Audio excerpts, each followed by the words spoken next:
I was having dinner at a restaurant when I spotted a pregnant woman who looked painfully familiar.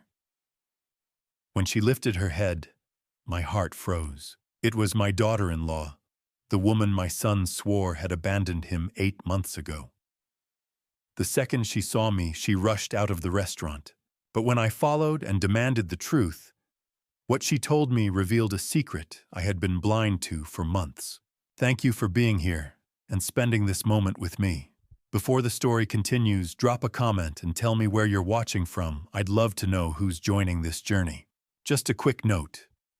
Some details in this story are fictionalized for storytelling and learning purposes, and any resemblance to real people or locations is accidental. The pen felt unbearably heavy in my hand, as if it were made of solid lead. For a brief moment, the $2.3 million contract lying on the table blurred into a smear of black ink against expensive paper. I am Conrad Hallberg, 59 years old, and in that moment, the weight of the commercial construction empire I built seemed to press down on my shoulders as I sat beneath the dim lighting of Belmont's. The scent of perfectly seared steak and polished hardwood floors usually signaled victory to me, the familiar smell of deals successfully closed. But tonight, that same scent only intensified the nausea clawing at my throat. My hands, the same hands that once lifted steel beams and poured the foundations for the city's tallest towers, were betraying me. A faint tremor made the gold nib of my fountain pen tremble above the signature line. It was a weakness I had spent months hiding, a strange illness that returned in quiet waves and left me feeling hollow. Even the luxurious Valentine's Day decorations surrounding the restaurant, roses, candles, velvet ribbons, seemed to spin slowly around me like a mocking carousel. Across the table sat Gerald Thompson, my business partner for 20 years. At 55, his face carried the sharp impatience of a man who measured time only in profit margins. He shifted slightly in his chair, the silk of his tie catching the chandelier light. "Conrad, you've been staring at that line for 3 minutes," he said, his voice slicing through the soft hum of conversation in the dining room. "Is there something wrong with the numbers?" I blinked, forcing my eyes to focus, as the figures on the page drifted back into place. "Just the lighting, Gerald," I replied hoarsely. Even to my own ears, my voice sounded thin and distant. "My eyes aren't what they used to be." I drew a slow breath, grounding myself by focusing on the cold weight of the pen in my hand. I was the head of Hallberg Enterprises, a man with $45 million sitting in the bank. Yet in that moment, I felt as though I were drowning in a glass of water. How could a man who had built half the skyline feel so powerless inside his own body? The room tilted slightly. The edges of the contract faded into gray shadows. I needed to sign. I needed to finish this deal before the world beneath me dissolved entirely. Then I heard it. Footsteps. They were slow, heavy, deliberate, nothing like the quick, effortless pace of the restaurant's usual servers. There was a quiet exhaustion in each step that made me instinctively look up. A waitress entered the edge of our booth. She moved with visible strain, her posture struggling beneath the weight of a swollen belly that seemed far too large for her slender frame. Around her, the elegant diners of Belmont's continued their quiet conversations, oblivious. I lifted my head, ready to ask for water to steady myself, but the moment my eyes met her face, the air left my lungs. Evelyn Monroe, 25 years old. She looked like a pale shadow of the bright young woman I once knew. Her apron was stained, her shoulders slumped, and her 8-month pregnancy made every step look painfully difficult. This was the same woman my son Damien had sworn was a greedy gold digger who ran away with another man 8 months ago. Yet here she was, less than 3 feet away. Not just a waitress. Her. My heart began pounding violently against my ribs, the dizziness suddenly replaced by a cold clarity that cut through the fog clouding my mind. "Good evening, gentlemen," she whispered softly, her voice trembling as she avoided looking directly at me. "Can I start you with something to drink? while you review the menu." My fingers tightened around the pen until my knuckles turned white. "Water." I managed to say the word, barely escaping my throat. "Just ice water." The woman my son claimed had abandoned us for another man stood there 8 months pregnant and shaking, holding a tray of water in a restaurant that I owned half of. The glass of water she set on the table trembled slightly, and the small ripples spreading across its surface mirrored the frantic pounding of my own heart. I sat frozen, my hand still gripping the gold fountain pen above the contract that only moments earlier had represented a $2.3 million opportunity. Now it felt meaningless, no more important than a sheet of scrap paper left behind after a meeting. Evelyn Monroe stood in front of me. Once she had been the brightest presence at our family gatherings, sharp-minded, warm, and quick with quiet humor that made even the dullest business dinner feel lighter. Now she looked like a ghost, wearing a stained apron. Her shoulders sagged under exhaustion, and the heavy curve of her 8-month pregnancy made every movement look painfully slow. Despite the obvious fear in her posture, she had approached our table first. When I looked closer into her eyes, those once confident, steady eyes, I saw something hollow there. Either she had been so exhausted that she didn't recognize me until she was standing inches away, or she had recognized me and was hoping for help she couldn't openly ask for. My son Damien had spent months convincing the entire family that Evelyn had run away to Europe with another man. According to him, she had abandoned everything: our home, her marriage, even the company work she once helped with. Yet here she was, 8 months pregnant, serving salads to the very men she was supposedly betraying. Across from me, Gerald continued talking as if nothing unusual had happened. His voice drifted on about interest rates, equity percentages, and projected revenue splits, but it sounded distant and hollow to my ears. He had no idea that the runaway daughter-in-law he'd heard so much about was standing barely 3 inches from his elbow. I stared at her, searching desperately for the capable young woman who once helped me untangle the complexities of Halberg Enterprises' audits with calm efficiency. Back then, she could analyze a spreadsheet faster than most of my senior accountants. Now her eyes were shadowed with a deep exhaustion that no amount of sleep could repair. "Evelyn," I whispered. The name felt strange and heavy leaving my mouth. "Is that really you?" For a brief second, her eyes lifted and met mine. What I saw there stopped my breath. Raw fear, and beneath it, a silent plea that broke something deep inside my chest. "I'm just the server, sir," she stammered quickly, her voice thin and fragile compared to the confident tone I remembered. "Please, I'll bring your salads right away. You have to understand something about me. For 30 years, I built Halberg Enterprises on one simple rule: never walk away from a deal. Contracts were sacred. Negotiations were battles you finished." But in that moment, the money sitting on the table felt like ashes. I watched her hands tremble so violently that the fork resting beside the glass slipped from her grip. The silver utensil hit the marble floor with a sharp metallic clang that echoed through the elegant dining room. Several nearby socialites turned with irritated glances. Evelyn didn't even bend down to retrieve it. Instead, she turned abruptly and hurried toward the swinging kitchen doors, her uneven steps slowed by the weight of her pregnancy. Every movement looked painful.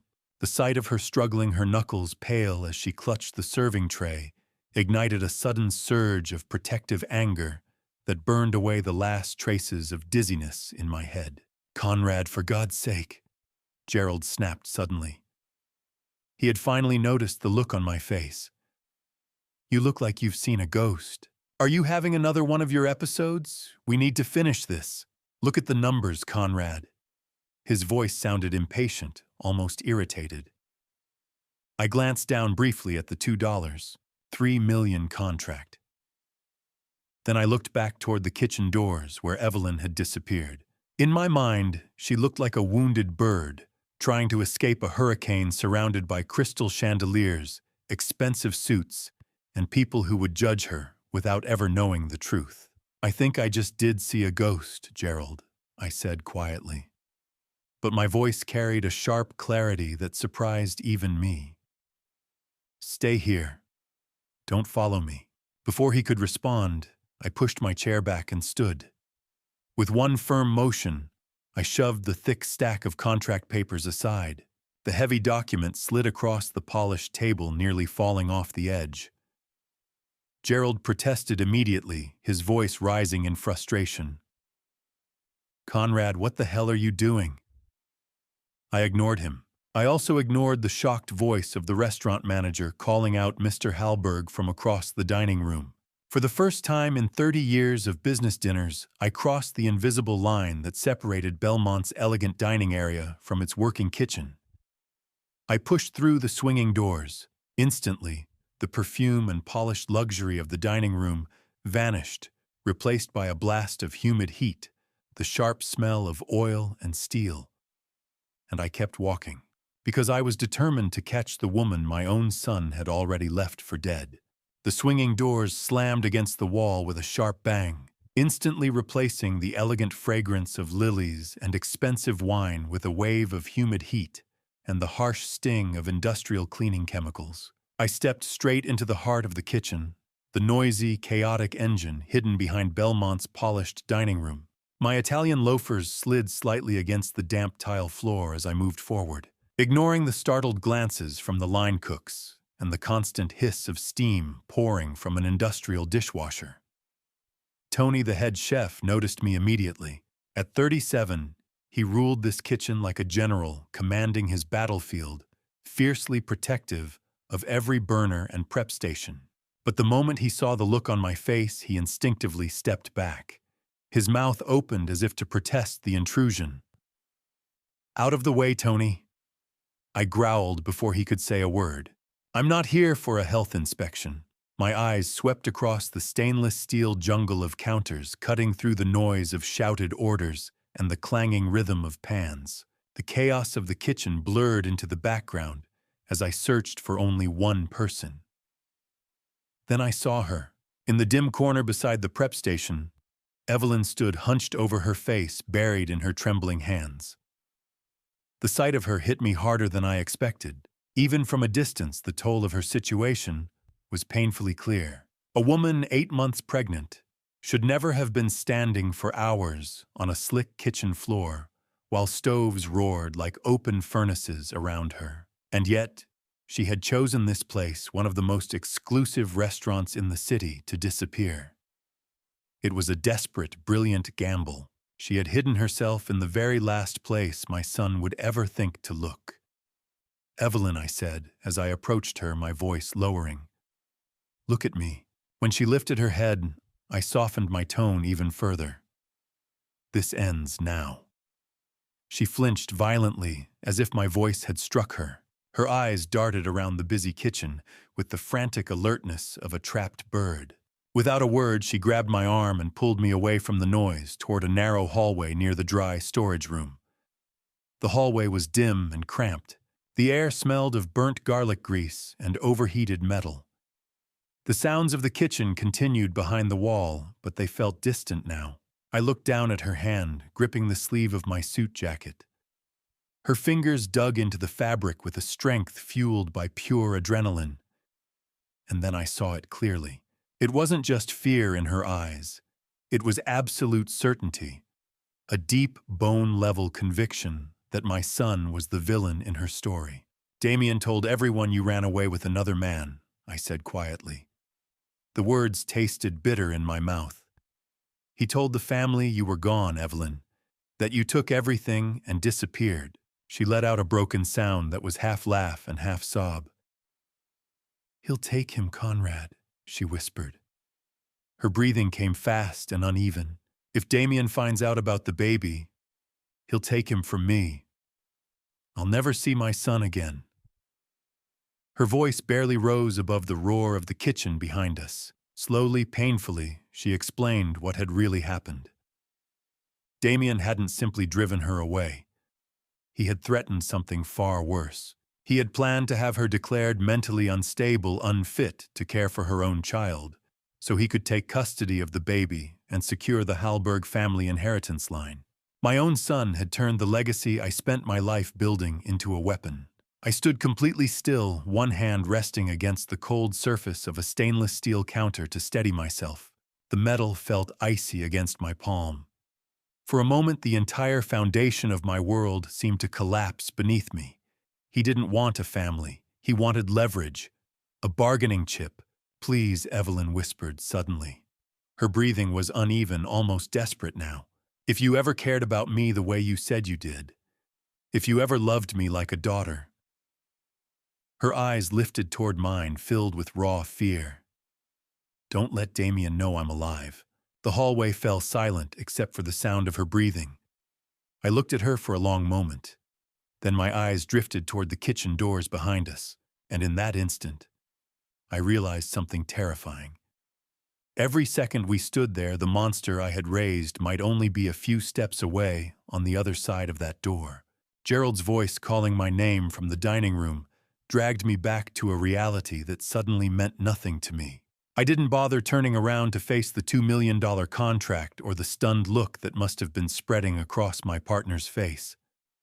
Instead, I moved. My heavy overcoat snagged briefly on the back of the chair as I pushed away from the table and headed straight for the service exit.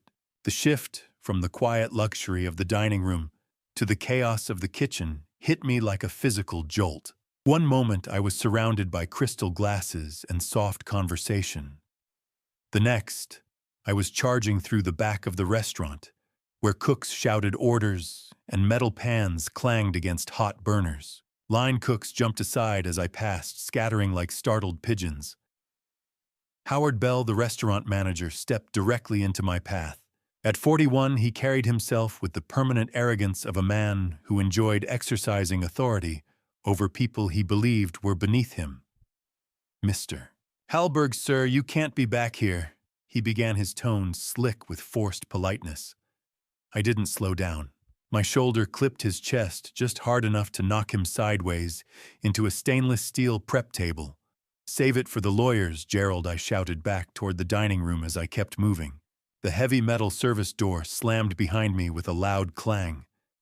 The change in temperature was brutal. 1 second, I was in Belmont's carefully controlled 72-degree dining room.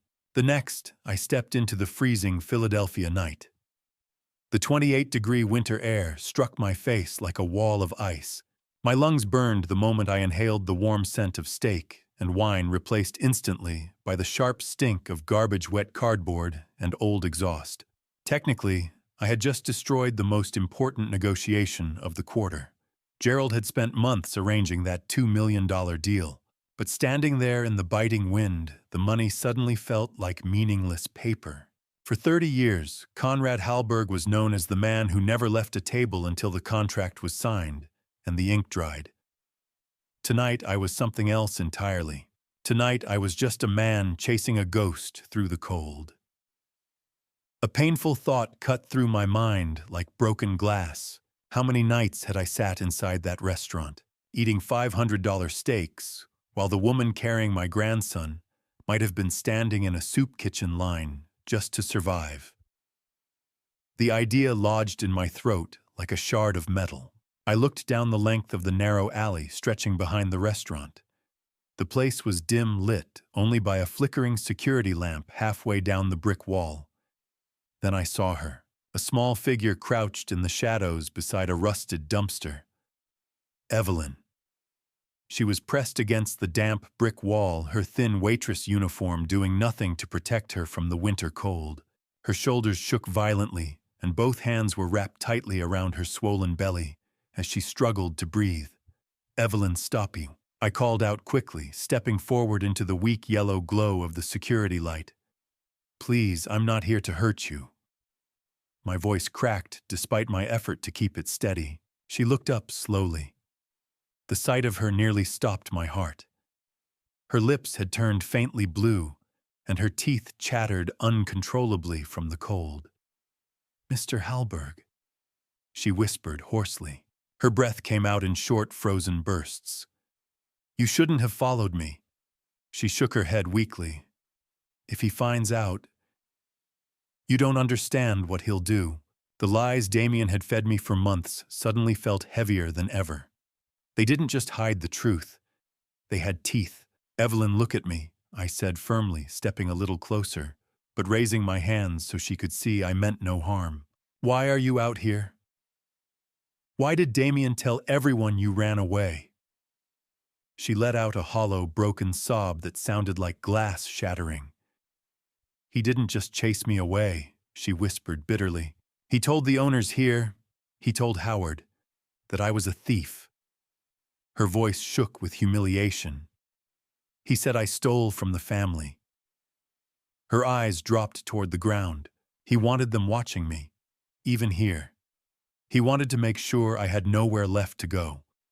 A cold wave of anger rose inside my chest. Without thinking, I shrugged off my heavy wool coat and stepped toward her, trying to wrap it around her shoulders. But the moment I moved closer, she flinched violently and jerked away from me. Her eyes were wide with terror so deep and instinctive that it made my stomach twist. And in that instant, I understood something chilling. Whatever my son had done to her, it went far beyond cruel words. The expression in Evelyn's eyes was more than simple fear. It was the hollow, distant look of someone who had been slowly broken down by the very person they once trusted most. As the icy winter wind cut across the alley and stung my face, she began carefully unraveling the web of lies my son Damien had woven to poison my mind. Her voice trembled rough and fractured as she spoke about the quiet psychological warfare that had turned my own home into something closer to a prison. The cruelty had not been limited to words, though those alone had been vicious enough. Damien had called her worthless, a gold digger, a parasite living off his name. And all the while, she had been working 60-hour weeks as a freelance accountant, just to help pay the mortgage on the house they shared. But the true horror had begun with something far more insidious than insults: gaslighting. Evelyn explained that Brooke Sterling hadn't appeared after she left. Brooke had already been there. Months before Evelyn fled, Brooke had quietly moved into their guest room under the convenient excuse that she was consulting on a new business project. "Conrad, he didn't just hurt me." Evelyn whispered, her teeth chattering together like brittle bones in the cold. "He made me feel like I wasn't even real in my own house." I stood beside the dented metal dumpster, the sharp metallic scent of old grease and garbage thick in the air. A wave of nausea rolled through me as the truth began to sink in. "Brooke was already living there?" I asked slowly. "While you were still under that roof," my voice came out as little more than a whisper. The realization pressed against my lungs like a physical weight. I had spent nearly 60 years believing I understood my own son. Yet the man she described was someone else entirely. My own blood, my own flesh. And suddenly, he felt like a stranger. No, not a stranger. Something worse. A predator who had turned his home into a siege. But the betrayal did not end there. Brooke Sterling was not some random woman Damien had picked up in a bar or met at a party. She was someone I knew very well. Years earlier, she had worked as one of my junior associates at Halberg Enterprises. I had personally terminated her employment after discovering a series of serious ethical violations that made it impossible to trust her with company finances. Damien had secretly hired her back behind my back.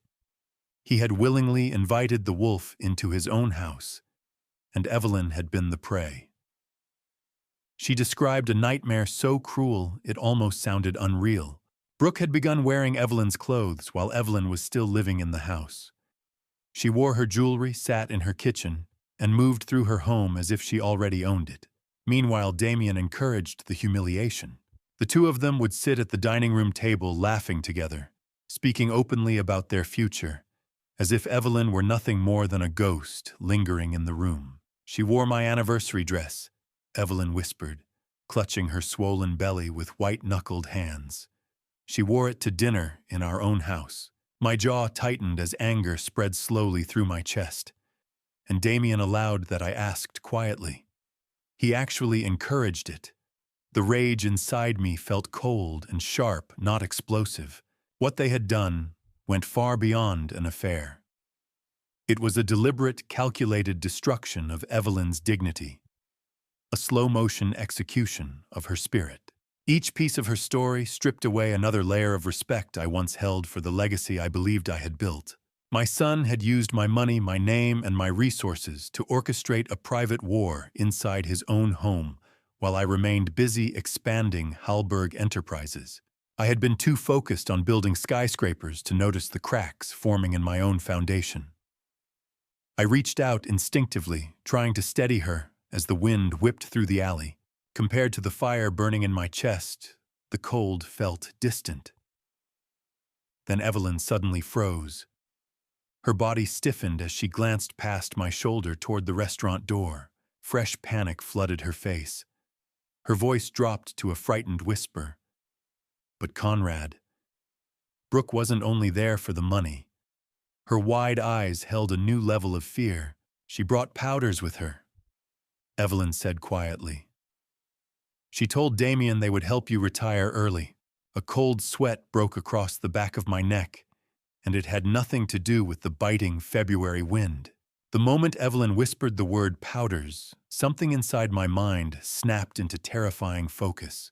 For months I had blamed my dizziness, the weakness in my limbs, and the sudden waves of exhaustion on age or stress. But in that instant, the truth struck me with brutal clarity. My world tilted not with the familiar vertigo I had been fighting, but with the sickening realization that the structure of my life had been carefully sabotaged.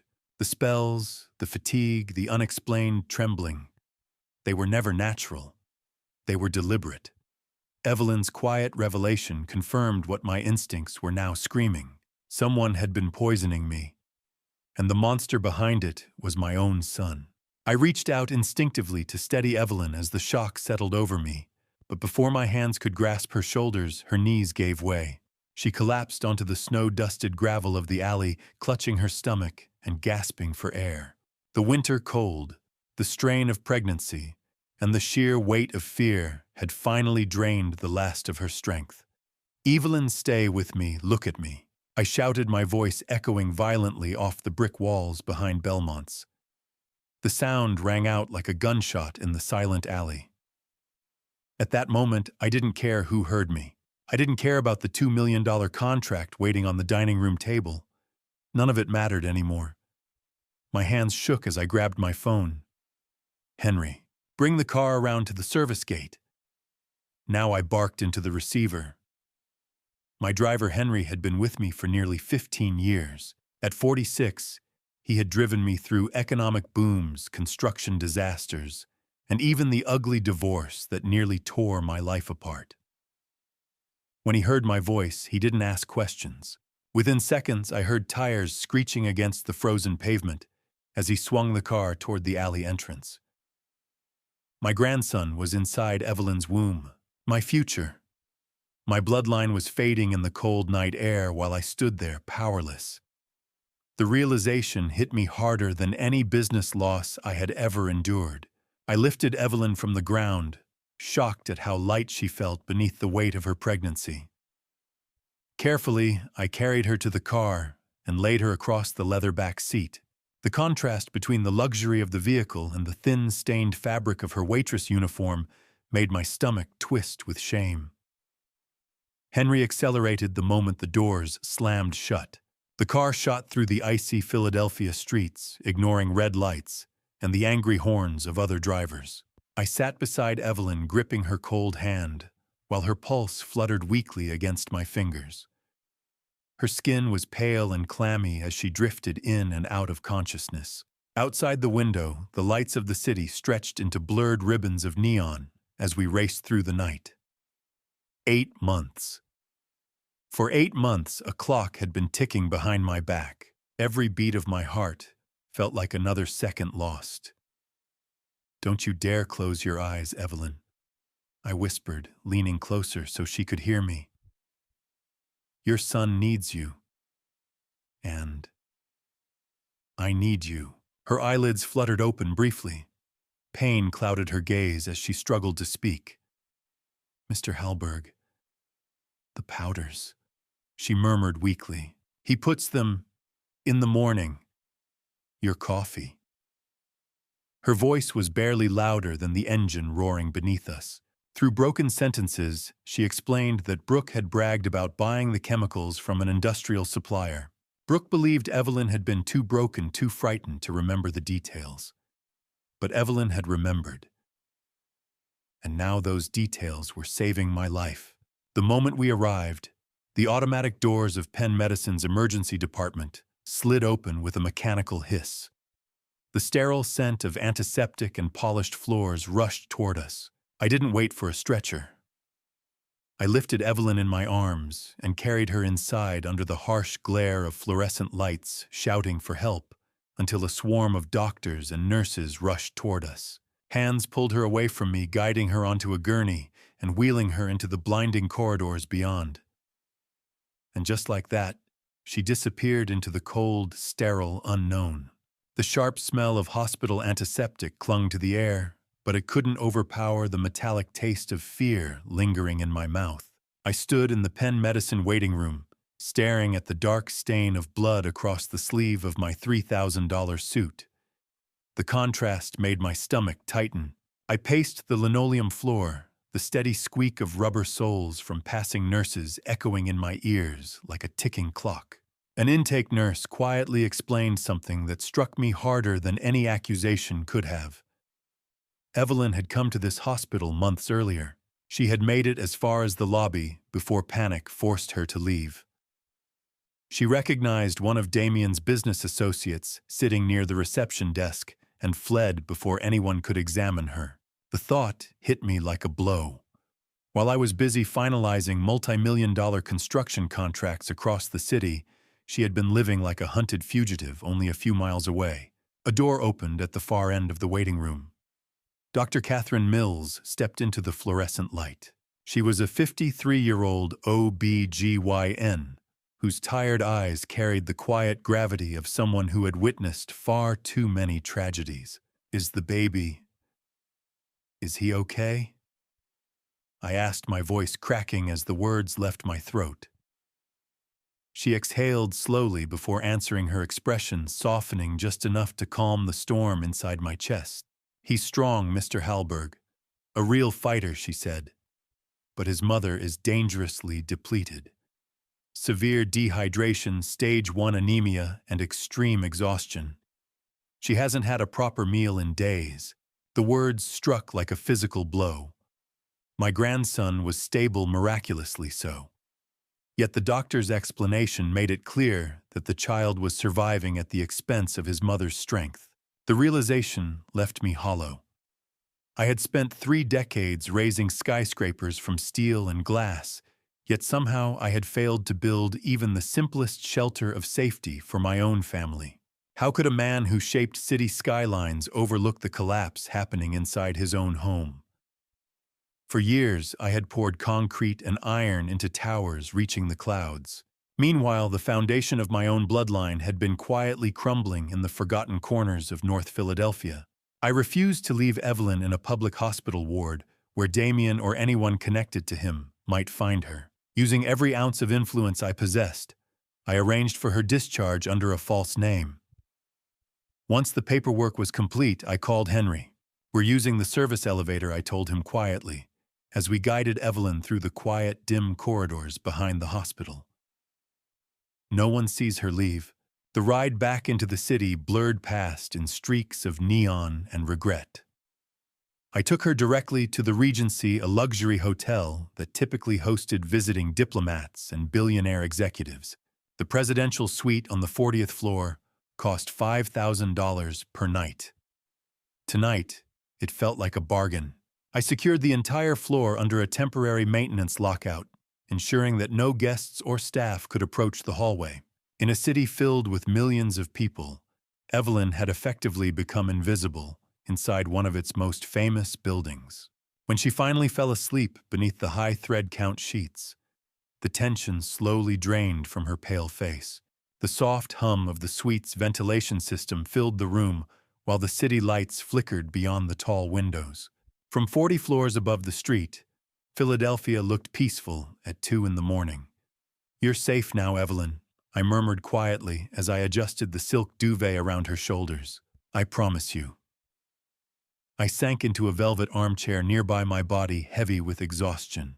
The rough texture of dried blood on my sleeve scratched against my skin, a constant reminder of everything that had happened that night. But beneath the exhaustion, something colder was beginning to take shape. I wasn't simply tired anymore.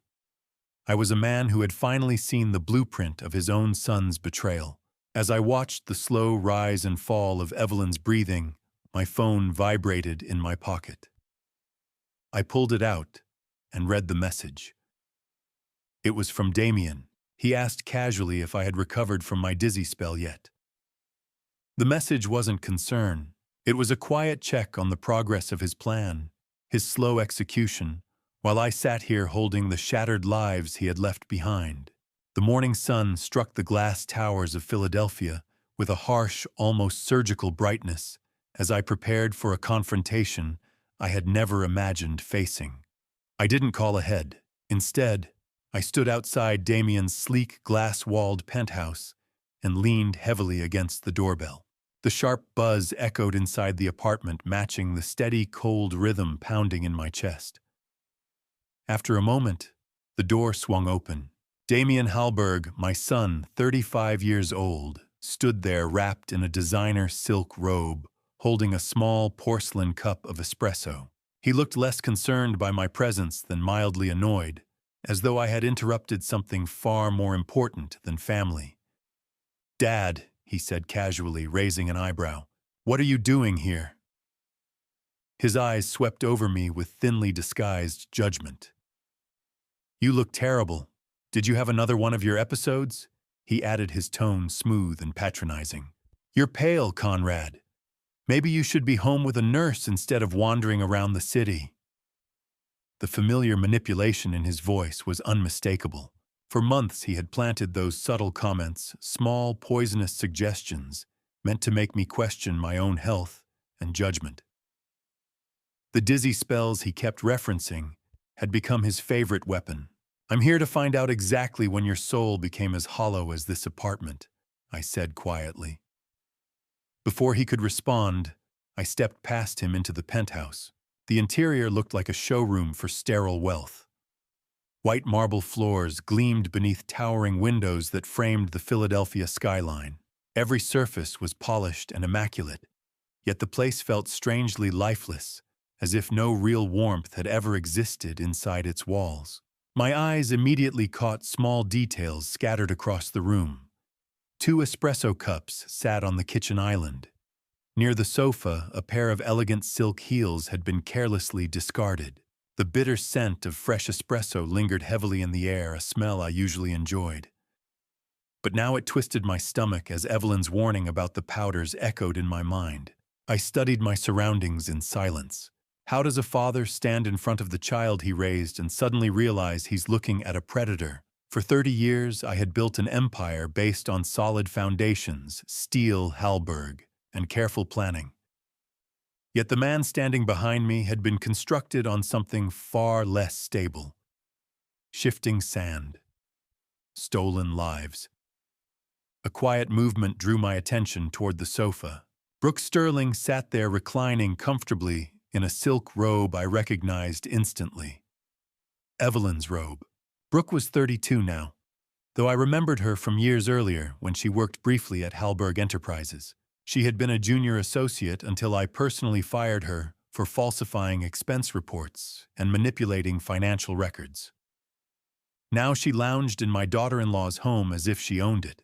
"Good morning, Mr. Hallberg," she said sweetly, her voice dripping with artificial charm. "It's nice to see you're still upright." Her cold smile held not a single trace of embarrassment. She was wearing Evelyn's robe, drinking from Evelyn's cup, living Evelyn's life. The soft whisper of silk as she crossed one leg over the other felt like a slap across my face. "Where is she, Damien?" I demanded, gripping the smooth marble edge of the kitchen island to steady the tremor building in my fingers. "Where is my daughter-in-law?" Damien glanced briefly at Brooke. The two exchanged a silent look that carried the unmistakable hint of private amusement. Then he turned back toward me, leaning casually against the counter. A smug smile tugged at the corner of his mouth as he reached for a manila envelope resting nearby. "I didn't want to burden you with this, Dad," he said calmly, "especially with your fragile health." He slid the envelope across the marble island toward me with theatrical flair. "But your precious Evelyn didn't just run away. She robbed us before she disappeared." My jaw tightened as the envelope stopped in front of me. "I found proof," Damien continued smoothly. "She's been siphoning money from Hallberg Enterprises for months." For a moment, the room fell silent. My own son was standing in front of me, confidently handing me a forged document that disguised his own crimes, and he fully expected me to be too weak, too confused, or too sick to recognize the lie. In that moment, something inside me finally died. 35 years of paternal loyalty vanished in a single breath. What replaced it was something colder, something far more dangerous. A quiet, calculating fury that Damien Hallberg would not understand until the moment it was far too late. I didn't reach for the envelope. Instead, I let out a low, dry chuckle that seemed to rattle the very floor-to-ceiling windows of my son's glass palace. It was the laughter of a man who had finally seen the punchline of a very dark joke. Damien's smug grin faltered, his eyes darting to Brooke, as if checking the script they had so carefully rehearsed. "If Evelyn truly robbed Hallberg Enterprises, blind Damien, then you are a far more incompetent vice president than I ever feared," I said, my voice cutting through the metallic, ozone-like smell of cold fury in the room. "You're telling me that a freelance accountant managed to siphon millions from under your nose. By your own logic, you failed to protect the firm's assets. Consider yourself terminated for gross negligence, effective immediately." The satisfaction on his face curdled into a mask of confusion. He hadn't expected me to accept the theft as a premise to destroy his career. I watched Brooke's confidence flicker, her eyes scanning the exits as she realized I wasn't buying the performance. "You think a manila envelope full of lies is going to distract me from what I saw in your eyes?" I asked, leaning into his space. "Dad, you're not well," Damien stammered, trying to regain his footing. "You're being paranoid. The dizziness is clouding your judgment. You need to go home and lie down before you do something you regret. Do you know how it feels to watch your own creation turn its teeth toward you? It's a silence that screams a realization that the person you gave everything to is simply waiting for you to rot." I pulled out my phone, the sharp, mechanical click of the smartphone screen sounding like a cocked pistol in the quiet loft. With a few deliberate taps, I sent a pre-drafted authorization to my CFO. "I've just frozen your corporate accounts and suspended your trust disbursements, Damien. You have 24 hours to produce real proof of Evelyn's theft, not these amateur forgeries, or you'll find yourself as penniless as the woman you threw away. I've spent 30 years building an empire, and I won't let you turn it into a playground for a mistress and a coward." The trust was gone. The sun was gone. Only the construction remained. Damien's mask finally shattered. His face contorted, neck veins bulging like thick cables as he lunged toward the kitchen island. "You can't do this," he screamed, his voice cracking with a high-pitched, unadulterated rage. "That money is mine by right. It's my legacy, not hers." I didn't flinch. I turned my back on him, walking toward the heavy oak door. Brooke remained silent, a calculating viper already weighing the value of a man with no bank account. I didn't care. The air in the loft was thick with the stench of his entitlement, and I needed to be gone before I choked on it. I reached the handle, my hand steady despite the adrenaline roaring through my system. I had finally severed the tie. As I stepped into the hallway, I heard him throw the espresso cup against the wall. I closed the door on his screams, a heavy thud that felt like the final brick in a tomb. But his final words echoed through the wood, a chilling promise that vibrated in the hallway like a curse. "Check your pulse, old man. You're already a ghost. You won't live long enough to see me lose a dime. Damien's parting threat about being a ghost followed me into the elevator, vibrating in the marrow of my bones as I scrubbed at the invisible stain of his words. I stood in the mirrored silence of the lift, watching my own reflection. I looked weary, the skin beneath my eyes sagging with a fatigue that no amount of sleep could cure, but my mind was sharpening into a weapon. I realized as the numbers descended that Evelyn's disappearance hadn't been an act of cowardice or a simple flight from a crumbling marriage. It was a tactical retreat. She had gone into the shadows, not just to save herself, but to protect the evidence she had spent months gathering against the man who shared my name. I stepped back into the presidential suite at the Regency, the plush silence, a stark contrast to the venomous shouting I had left behind at the loft. Evelyn was awake, sitting up in the massive bed. She looked small against the backdrop of the silk headboard, her eyes searching mine for news of the world she had fled. I sat at the edge of the mattress, the physical weight of the morning pressing on my shoulders. I told her I had frozen Damien's accounts, and for the first time I saw a flicker of hope extinguish the terror in her gaze. He is never going to stop Conrad. She whispered, her voice barely audible over the hum of the suite's climate control. He thinks he owns the air I breathe. I took her hand, finding it cold but steady. Then we will take the air back, Evelyn, starting with the money. How could I have missed it? I pride myself on being a man who sees the structural integrity of everything, yet I was blind to the rot in my own foundations. I had spent 40 years inspecting blueprints for microscopic flaws, while a catastrophic failure was happening in my own living room. Evelyn asked me to bring her the small, battered nylon backpack she had arrived with. I felt the rough texture of the material, a cheap thing that seemed out of place in this room of velvet and gold. She reached into a hidden seam in the lining, her fingers moving with practiced precision, and pulled out a thin, black-bound ledger. It smelled of old paper and dust, a ghost of the life she had tried to keep. She opened it on the duvet, the silence of the suite punctuated only by the dry rustle of turning pages. She began to point out the discrepancies, showing me where $750,000 had been siphoned through shell companies I never authorized. The numbers didn't lie. My son did. 750,000, I repeated the figure, tasting like ash. He didn't just steal from the company, Evelyn. He stole from your future. I realized then that my daughter-in-law had been my silent guardian long before she became a fugitive. As I turned the final page, my heart gave a sickening lurch. The ledger was filled with sharp, jagged handwriting in the margins, notes written by Brooke Sterling. She was the architect of the embezzlement long before she ever moved into the house. But it was the folded piece of paper tucked at the very back that stopped my breath. I pulled it out, my fingers trembling. It was a receipt for a chemical supply warehouse with Brooke's signature, dated the week before my episodes began. The ghost Damien spoke of was finally taking a physical form. The small slip of paper in my hand felt heavier than any steel beam I'd ever hoisted. It was the physical proof that my son and his mistress weren't just waiting for me to die.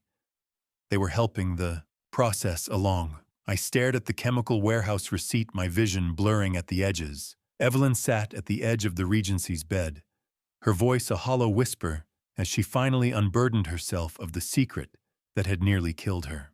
She explained the night she had retreated to the shadows of the kitchen, overhearing Damien and Brooke. She described seeing Brooke hand my son a small vial of white powder, claiming with a chilling clinicality that it would mimic the natural decline of an aging heart without leaving a trace. Evelyn revealed that she didn't just see the powder.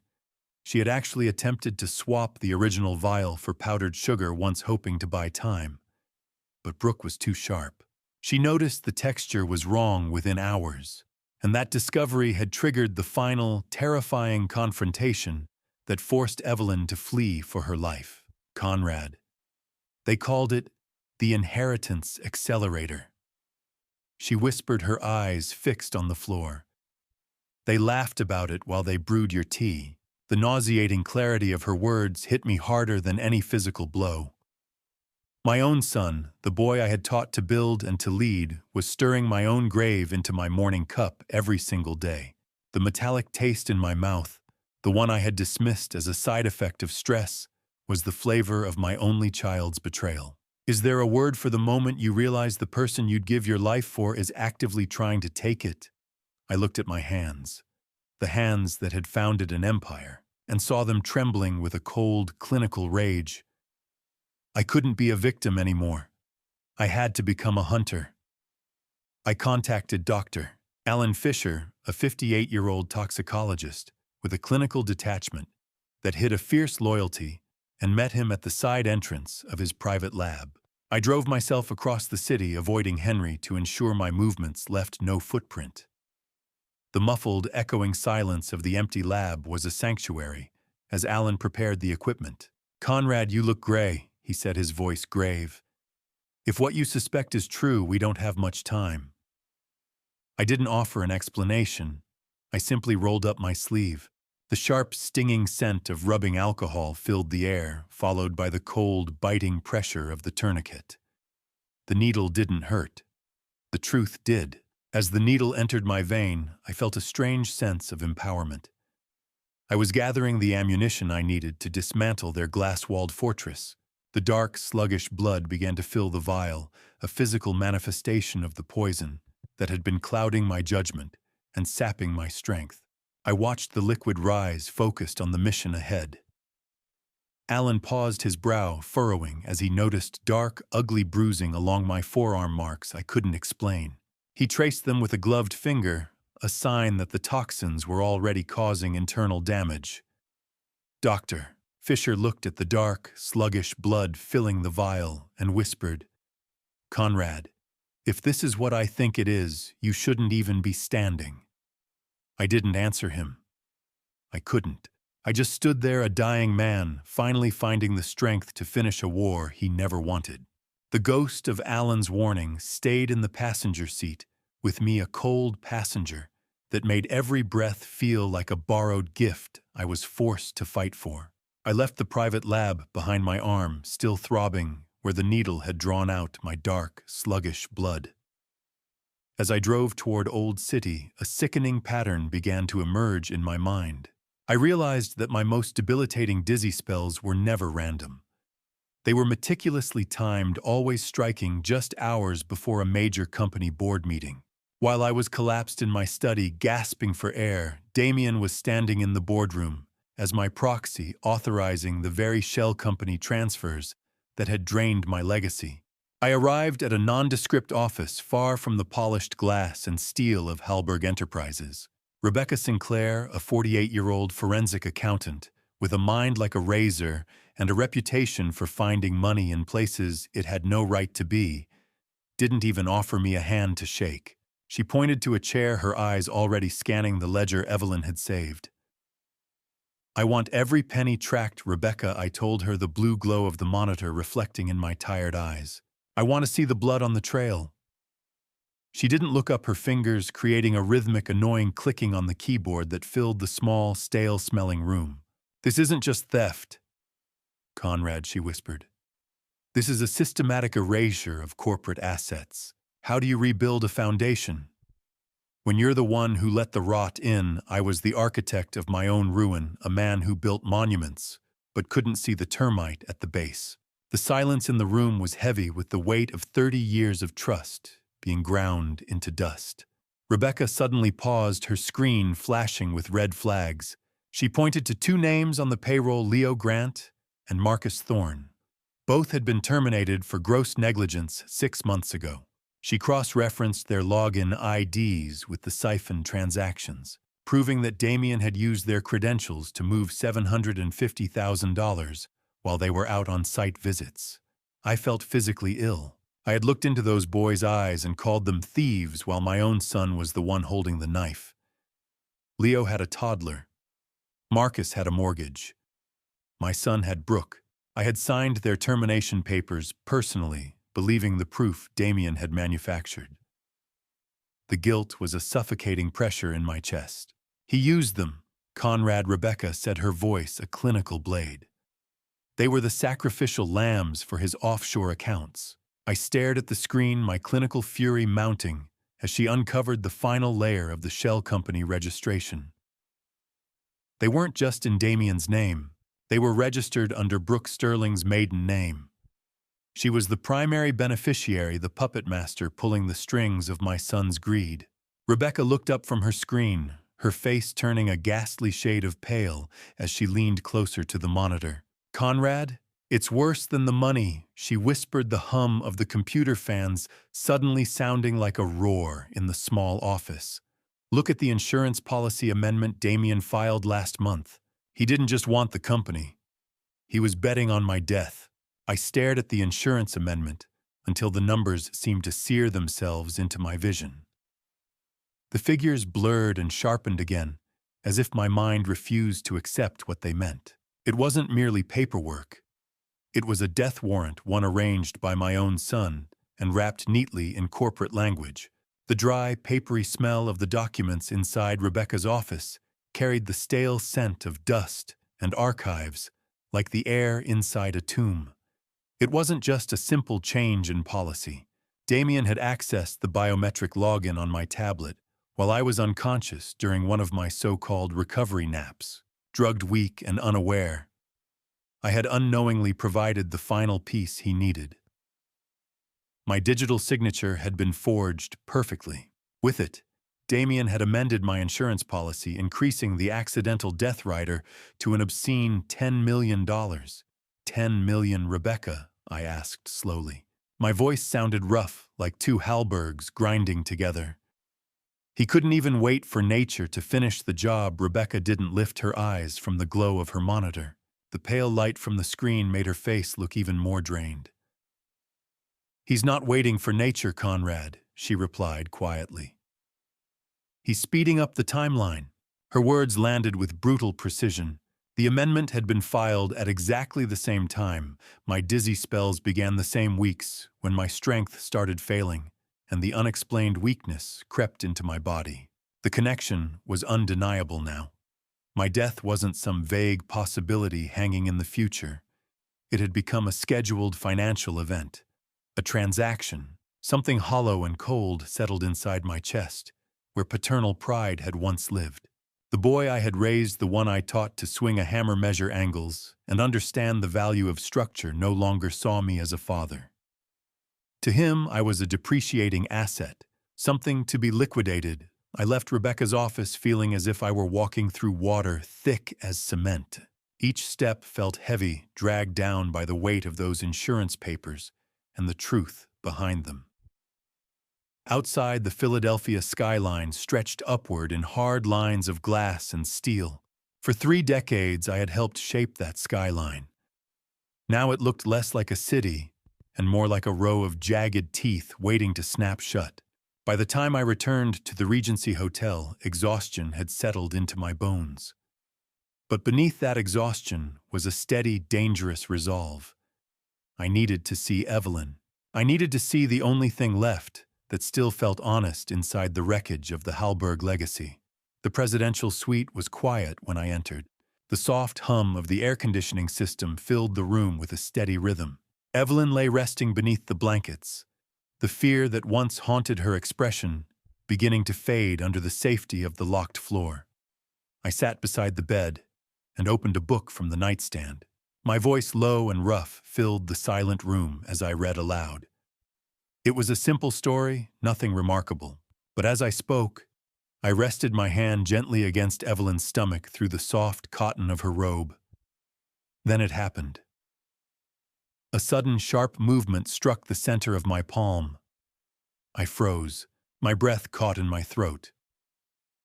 "Did you feel that?" Evelyn whispered softly. A tired but genuine smile touched her lips. "He's awake." It was the first time I had ever felt my grandson move, a tiny heel pressed against my hand, firm, alive, undeniable.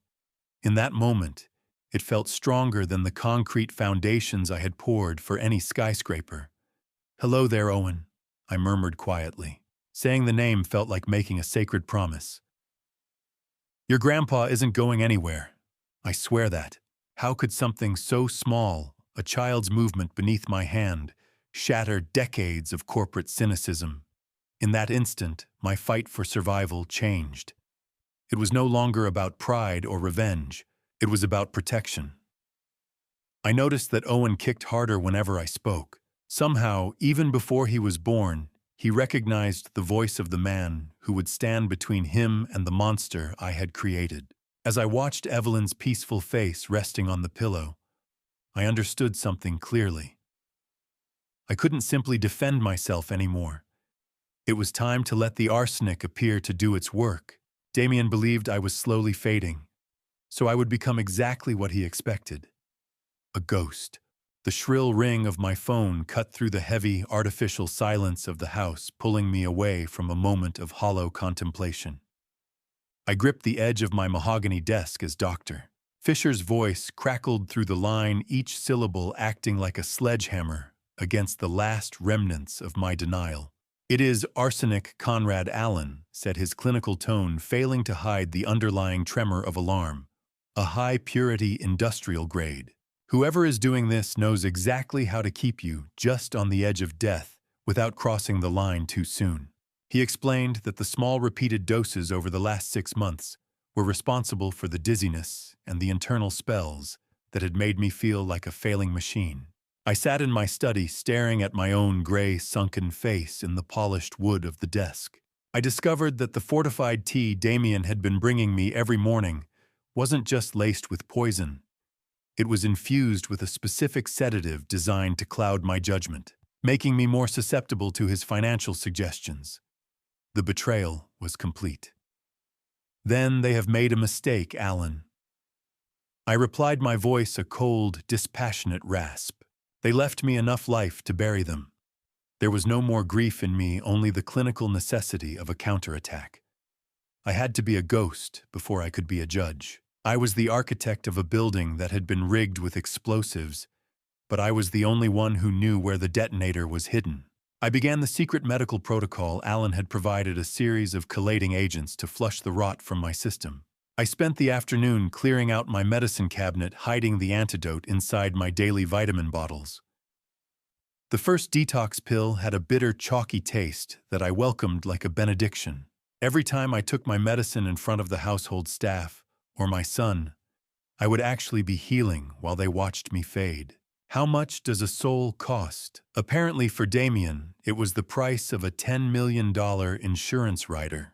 I stood before the hallway mirror practicing the stumble of a dying man and the slight slur of a tongue losing its grip on speech. I leaned into the performance, letting my shoulders slump and my eyes wander.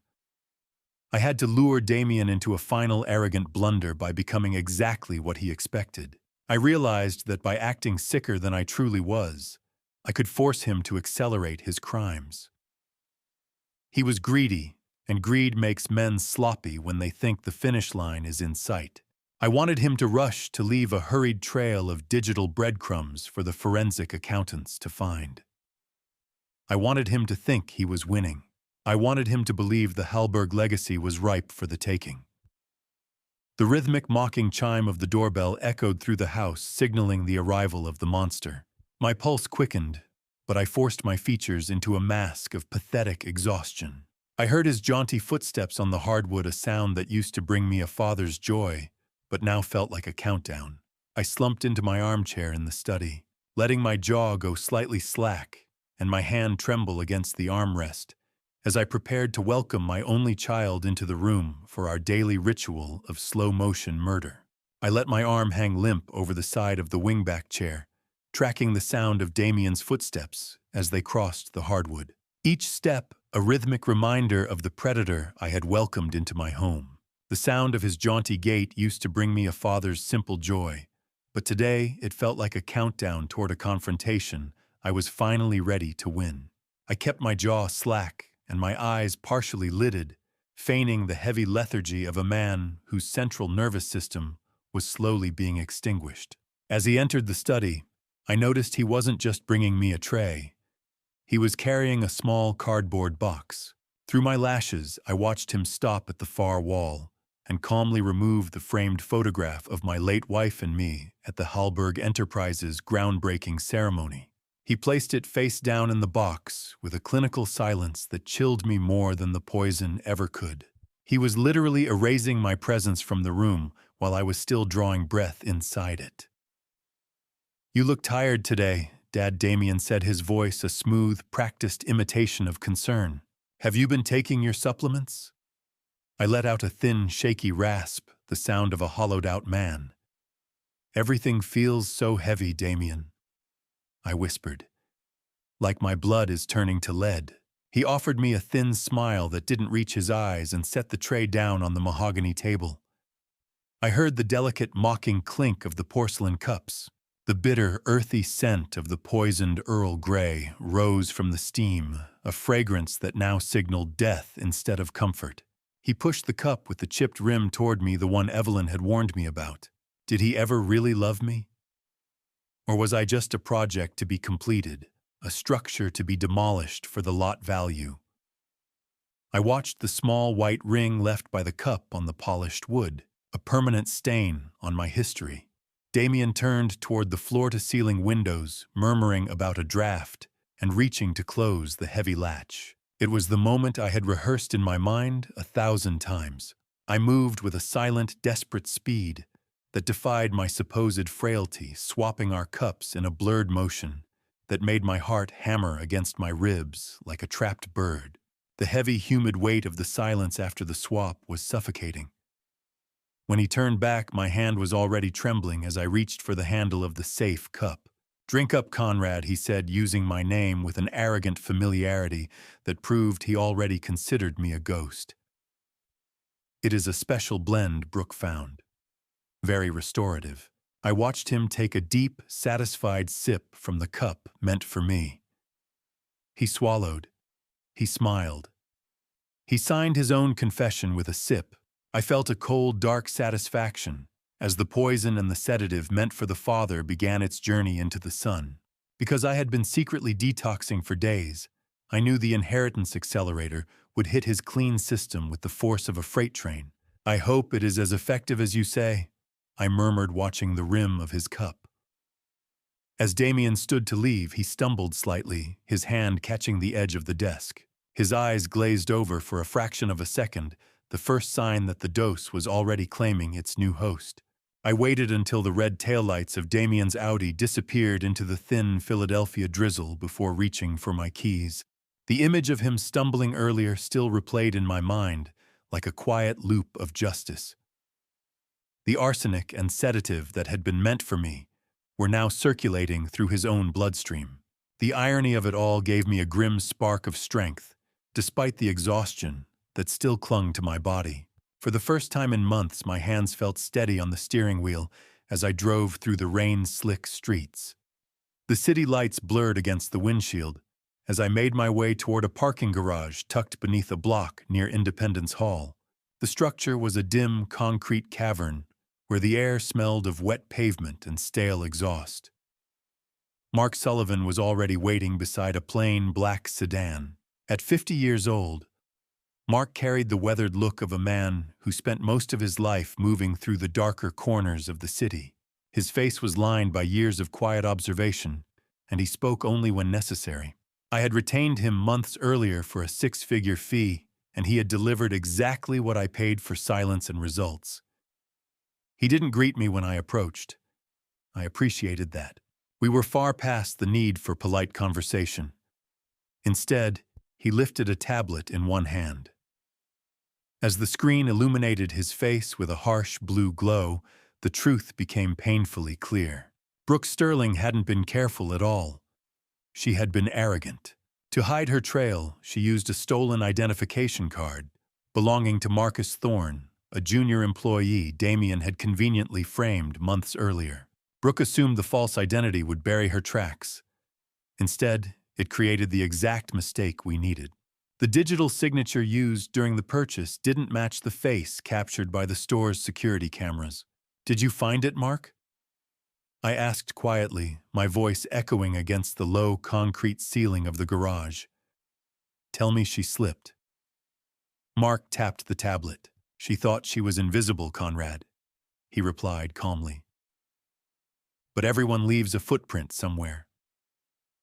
The buzzing hum of a flickering fluorescent light above us filled the silence that followed. The atmosphere felt strangely clinical, as if we were standing inside a laboratory instead of a parking structure. I found myself wondering how far Damien and Brooke had planned this. Had they already chosen the date for my funeral? Had they scheduled it between brunch reservations and investment meetings? Perhaps they had even selected the champagne they intended to open the day my insurance payout cleared. Mark turned the tablet toward me. The glass felt cold beneath my fingertips. Grainy black and white footage filled the screen. The security camera quality was poor, but the figure moving across the image was unmistakable. There she was, Brooke Sterling. She wore an oversized wig and dark sunglasses that attempted to hide her face, but the disguise was clumsy. The footage showed her entering an industrial chemical supply store on the outskirts of the city.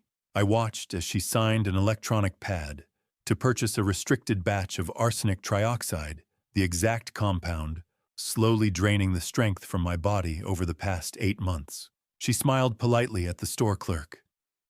A charming predator purchasing poison with casual confidence. And she had used my own company credit card through one of Damien's shell corporations. Mark studied my reaction without expression. "That's her," I murmured quietly. "Even with the wig. Look at the way she moves. That's Brooke." Mark nodded slightly. "The clerk remembers her," he added. He thought she was some kind of scientist or lab technician. Said she arrived in a black car.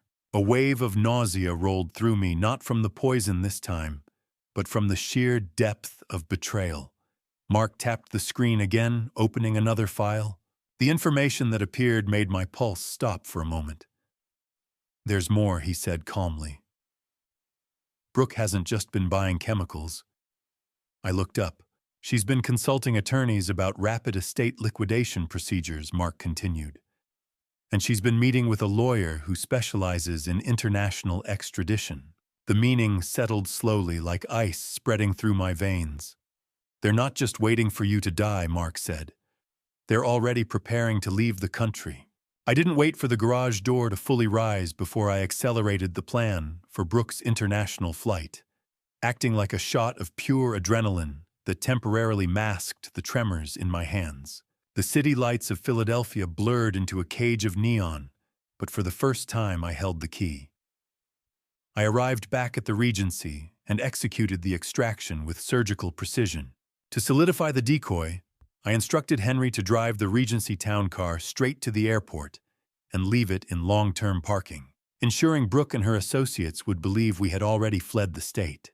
Meanwhile, I moved Evelyn under the cover of a late-night laundry delivery, her frail form hidden beneath piles of white linen as we slipped out the service entrance.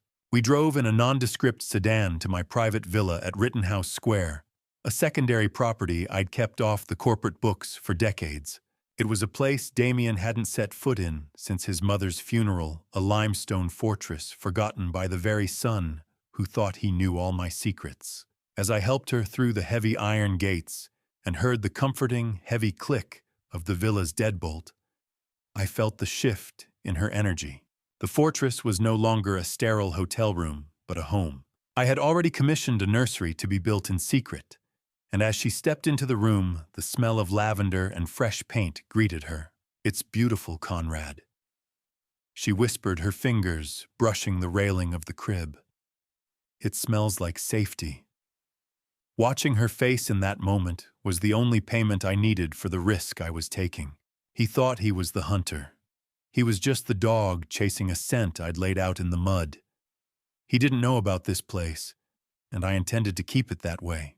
While Evelyn settled into the silk sheets of the master guest suite, my son was currently miles away, wasting his remaining energy in the damp, dangerous alleys of North Philadelphia.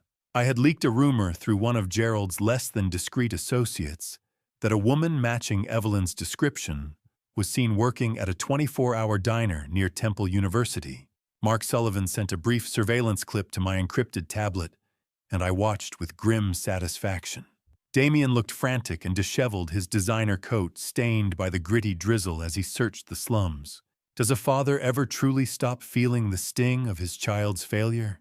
Even when that child is trying to kill him, there is a hollow ache that no amount of justice can fill. But as I watched him dig through the trash, I realized his mind lived there anyway. "Let him search, Henry," I murmured to my driver as he stood by the door. A desperate man is a loud man, and Damien is becoming very loud. However, as the footage continued, my brow furrowed. Damien wasn't just looking for Evelyn. He was meeting with a known low-level criminal in a back alley handoff. I realized then that my son wasn't just looking to find her. He was looking to hire someone to finish the job Brooke had started. He wanted the loose end tied permanently. I turned off the surveillance monitor, the silence of the villa wrapping around me like a shroud. I looked at the nursery door, feeling a brief moment of peace, but it was shattered by a sharp, sudden sound from the other room. A sharp, sudden gasp for air, followed by a cry of pain. I rushed in to find Evelyn clutching the bedpost, her face pale. "Conrad," she gasped, her eyes wide with a new kind of terror. "It's time." Her water had just broken. I was across the room before the sound of the splashing water even hit my brain, my instincts as a builder overriding the arsenic-induced fog as I caught Evelyn before she could slide to the floor. The smell of amniotic fluid mixing with expensive floor wax filled the air, a sharp, organic scent that didn't belong in the sterile quiet of the Rittenhouse villa. My knees hit the cold, wet sensation of the floor with a dull thud, but I didn't feel the pain. I only felt the frantic, fluttering pulse in Evelyn's wrist as she gasped for air. I realized with a jolt of ice in my veins that her labor was likely accelerated by a minor car-side encounter she had earlier that day with a delivery driver. A man I now suspected was one of Damien's scouts. The shadow was no longer at the gate. It was inside the perimeter. Evelyn was gripped by her first major contraction, her face twisting in a mask of pain that made my heart stop. I checked the sharp, rhythmic ticking of the grandfather clock in the hall, 2 a.m. We were still weeks away from her due date, which meant the stress of the past month and the fear of the man I had sired had finally triggered an early arrival. "Breathe, Evelyn. Just breathe." I commanded my voice, a gravely anchor in the storm. "I've built skyscrapers in hurricanes. We can handle a baby in the rain." I struggled to keep my own hands from shaking as I guided her to the velvet sofa. How do you protect a new life when the world is actively trying to extinguish your own? I was a dying man, trying to be a midwife in a house that was quickly becoming a cage. Before I explain what that hidden hospital bag really means for our escape, tell me something. Are you still with me? Comment A if you think we should run now, or B if we should wait for the contractions to get closer, and explain your choice in 5 words. Please note some details ahead are dramatized for storytelling purposes. I made the call to Henry using an encrypted line giving him the code for the secondary garage exit. "Henry, the back lane. Now. And turn off the headlamps." I whispered into the phone, my eyes darting toward the iron gates visible through the dark windows. While he moved, I gathered the hospital bag we'd hidden in the nursery, my mind racing through the logistics of the private access agreement I'd made with Penn Medicine. Every groan from Evelyn felt like a countdown. "Conrad," she whimpered, her fingers bruising my forearm. "If Damien finds us at the hospital, he won't let us leave." The pain didn't just break her silence. It shattered my illusion of safety. As I helped Evelyn toward the door, leaning her weight against my shoulder, I saw it. A faint, tiny red laser dot was dancing on the silk wallpaper of the nursery wall, moving with predatory grace. Damien's scout isn't just looking. They've already found the villa. I shoved Evelyn into the shadows of the hallway as the small red light swept across the glass. Realizing that the hospital run wasn't just a medical emergency anymore, it was an extraction from a kill zone. I didn't wait for a second sweep of that red eye. I hauled Evelyn toward the heavy service door, my boots skidding on the hallway floor as the car's engine roared to life in the darkened back lane. The sound of the heavy car door slamming and the screech of tires echoed through the villa as Henry made his move. I stayed low in the back seat, shielding Evelyn's trembling body with mine as she breathed through a massive bone-rattling contraction. In reality, I had instructed Henry to leak our location to Damien's associate earlier that night on purpose. I needed to force a confrontation on my own timeline, while the police were already positioned, but the biological clock of the birth had accelerated everything into a frantic, dangerous blur. Henry drove with tactical precision, weaving through the narrow cobble-Hallberg backstreets of Philadelphia to lose any potential tail. The smell of burning rubber and cold rain filled the cabin as we executed a sharp, illegal turn onto a one-way street. I watched the rearview mirror, spotting a pair of headlights that lingered a bit too long before Henry successfully broke the line of sight. "Lose them, Henry," I growled, my poisoned heart pumping on pure adrenaline. "I don't care about the tires." "Stay down, sir," he replied, his voice a steady anchor. "We're 2 blocks from the perimeter. Have you ever felt the future of your entire bloodline screaming in the back seat of a moving car? It's a sound that erases every dollar I ever made, every skyscraper I ever raised into the sky." We reached the secondary ambulance bay at Penn Medicine, a restricted zone I'd secured weeks ago through a substantial equipment donation. The gates slid open only after Henry flashed a specific security badge, and we were immediately met by the blinding blue-white glare of the industrial ER lights. Dr. Mills and a discreet team of nurses were already waiting. The gurney wheels made a rhythmic, sharp thud on the bay floor as they rushed toward us. Evelyn's hand gripped mine with terrifying strength, her knuckles white as a ghost's. "She's fully dilated, Catherine, move," I shouted, the urgency clawing at my throat. "I've got her, Conrad, doctor," Mills replied, her eyes clinical and focused. "You stay back until we prep the room." The doors hissed. The world narrowed. The end began. As the car stopped and the nurses took over, Henry leaned into the window and handed me a burner phone. He had recovered it from the scout we bypassed at the villa gate. The vibration of the phone against my palm felt like a live wire. I checked the logs, my blood turning to ice. The last outgoing call wasn't to Damien. It was to Brooke Sterling. I realized in that moment that Brooke was making a move, that my son didn't even know about a separate agenda that turned the birth of my grandson into a target for a different kind of predator. I watched the gurney disappear into the bright, clinical light of the ward, the rhythmic beeping of monitors starting to echo from the hallway. I stood alone in the bay, the cold rain dripping from my coat, clutching the evidence of a betrayal that went deeper than I ever imagined. My son was a fool, but his mistress was a strategist, and she was already moving pieces on a board I hadn't fully mapped. The sterile, pressurized silence of the secure wing felt like a tomb until a single jagged cry ripped through the air, signaling the arrival of a life that my own son had tried to erase before it even began. I stood in the muffled silence of the waiting room, broken only by the distant rhythmic beep of a heart monitor that sounded like a countdown I was finally winning. I stood outside the delivery room door, my hand resting on the cool glass, feeling the vibration of Evelyn's strength. Dr. Catherine Mills and her team worked with a frantic yet disciplined rhythm, their voices a low murmur of encouragement against the monitor's wet, mechanical thrum.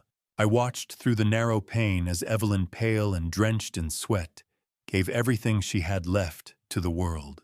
It was the most honest, raw display of human construction I had ever witnessed, the building of a future out of pure pain and love. "One more, Evelyn, just one more for your son," Dr. Mills encouraged. "I can't, Conrad. I can't." Evelyn's voice was a ragged whisper that tore at my soul. I realized in that moment that Owen didn't resemble Damien at all. Even through the glass, I could see the infant had the exact same jagged birthmark on his shoulder that my own father had carried a genetic middle finger to the man trying to kill us. How could a man be worth $45 million and yet feel like he was finally receiving his first real paycheck in the form of a 6-pound infant at exactly 3:17 a.m. The room erupted into the sounds of success, not the clinking of champagne glasses after a corporate raid, but the high, indignant wail of Owen Halberg. Baby Owen Halberg, just minutes old, and already a fighter, lay wrapped in a hospital blanket, his dark hair a messy crown of the family's future. Doctor Mills held up the tiny purple-hued infant, and for a moment I forgot the arsenic in my blood and the burner phone in my pocket. They cleaned him quickly and wrapped him in a soft blue blanket, the nurses moving with a reverence that told me they knew this wasn't an ordinary birth. He wasn't a Hallberg legacy to be managed.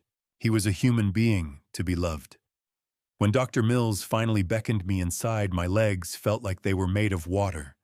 But as she placed him in my arms, I felt a surge of physical vitality. The symptoms of the toxin, the lethargy, the dull ache in my joints vanished momentarily, replaced by an instinctual drive that overrode the poison. He's 6 pounds, 3 ounces of absolute defiance, Conrad Catherine said, her eyes smiling over her mask. I looked down at the soft velvet texture of Owen's skin against my rough, calloused hands. He looks like hope, I whispered. I looked down into Owen's dark, serious eyes and whispered a promise to keep him safe. But my words were cut short by the burner phone in my pocket vibrating. I pulled it out, the screen illuminating my face with a cold blue light. It was a picture message showing the exact hospital entrance where we had arrived, the car Henry had parked, still visible in the frame. The chilling realization that the sanctuary had been breached snapped me back into a state of high-alert paranoia. My grandson was finally here, and his father was already at the gates. I pulled my hand back from Owen's tiny fingers, as if the phone in my pocket had turned into a live nerve. The screen glowing with a high-definition image of our town car, idling in the Penn Medicine ambulance bay. The chilling realization that the sanctuary had been breached settled over me like a cold Philadelphia fog. I stood in the recovery room, watching the blue artificial glare of the smartphone screen reflected in the glass of the window. Nicole Harper quietly entered the room, her face tight with a professional mask that didn't quite hide her alarm. She handed me her own device, showing me a trending post on a local Philadelphia society blog. A concerned citizen had posted a photo of the Halberg family car at the hospital, speculating about an emergency birth in the secure wing. I realized then that the concerned citizen wasn't a passerby.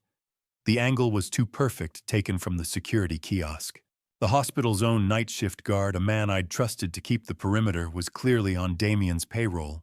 It has already had 5,000 views. Conrad Nicole whispered the rhythmic mocking ping of social media notifications on her phone, punctuating her words. People are asking if it is an heir. An heir. No, it is a target. I rasped my pulse, beginning to race with the familiar arsenic-fueled thrum of panic. Damien isn't just coming. He is bringing an audience. The fortress of Penn Medicine, with its reinforced doors and private access, suddenly felt as transparent as glass. How do you fight a man who uses the very life you gave him as a weapon to destroy you? I had built monuments to the Halberg name across this city, but I was currently standing in a cage of my own design. The burner phone I had recovered from the scout began to vibrate in my palm, a metallic, angry rasp that cut through the sterile silence. I stepped into the hallway away from Evelyn's sleeping form and answered. It wasn't a scout. I hope you're enjoying your last few hours of grandfatherhood, Dad Damien's voice said, devoid of the fake filial concern he'd used during our tea visits. That boy is my ticket back to the board. I've already filed for emergency custody. Given Evelyn's disappearance and her history of instability, the court won't even hesitate. I stood under the flickering fluorescent lights, the smell of stale coffee and industrial cleaner clinging to the air. You will have to step over my body to touch that bassinet, Damien, I replied, my voice a low, lethal growl. His laugh was a jagged sound through the receiver. Your body, Brooke, says the arsenic is just the appetizer, Conrad. She actually has a copy of your preliminary blood work from Dr. Fisher's lab. Did you really think an old friend was more loyal than a new paycheck? My blood turned to ice. Brooke had successfully infiltrated Fisher's lab, or intercepted the communication, and now they held the map to my physical decline. The hospital walls didn't smell like medicine anymore. They smelled like a trap. I realized then that the custody threat was only the first move in a much darker game. By the way, Dad, Brooke says to tell Owen goodbye. You're already a ghost, remember. He hung up, leaving me in the echoing silence of the corridor. I stared at the phone. The mathematics of the audit and the clinical reality of the poison finally merging into a single, desperate mission. I wasn't just fighting for my company anymore. I was fighting for the very air Owen was breathing. The receiver clicked into place like the latch of a cage, Damien's threats still echoing in the sterile hallway, as I turned my back on his darkness and looked toward the cold, undeniable light of the audit. I retreated to my study, the silence of the house now feeling like a fortress rather than a home. Before the final meeting, I had already executed a silent counterstrike. I secretly transferred 49% of my personal shares into an irrevocable trust for baby Owen. Even if Damien managed to claw his way to the top of Halberg Enterprises, he would be eternally blocked by the inheritance of the very son he viewed as a mere bargaining chip.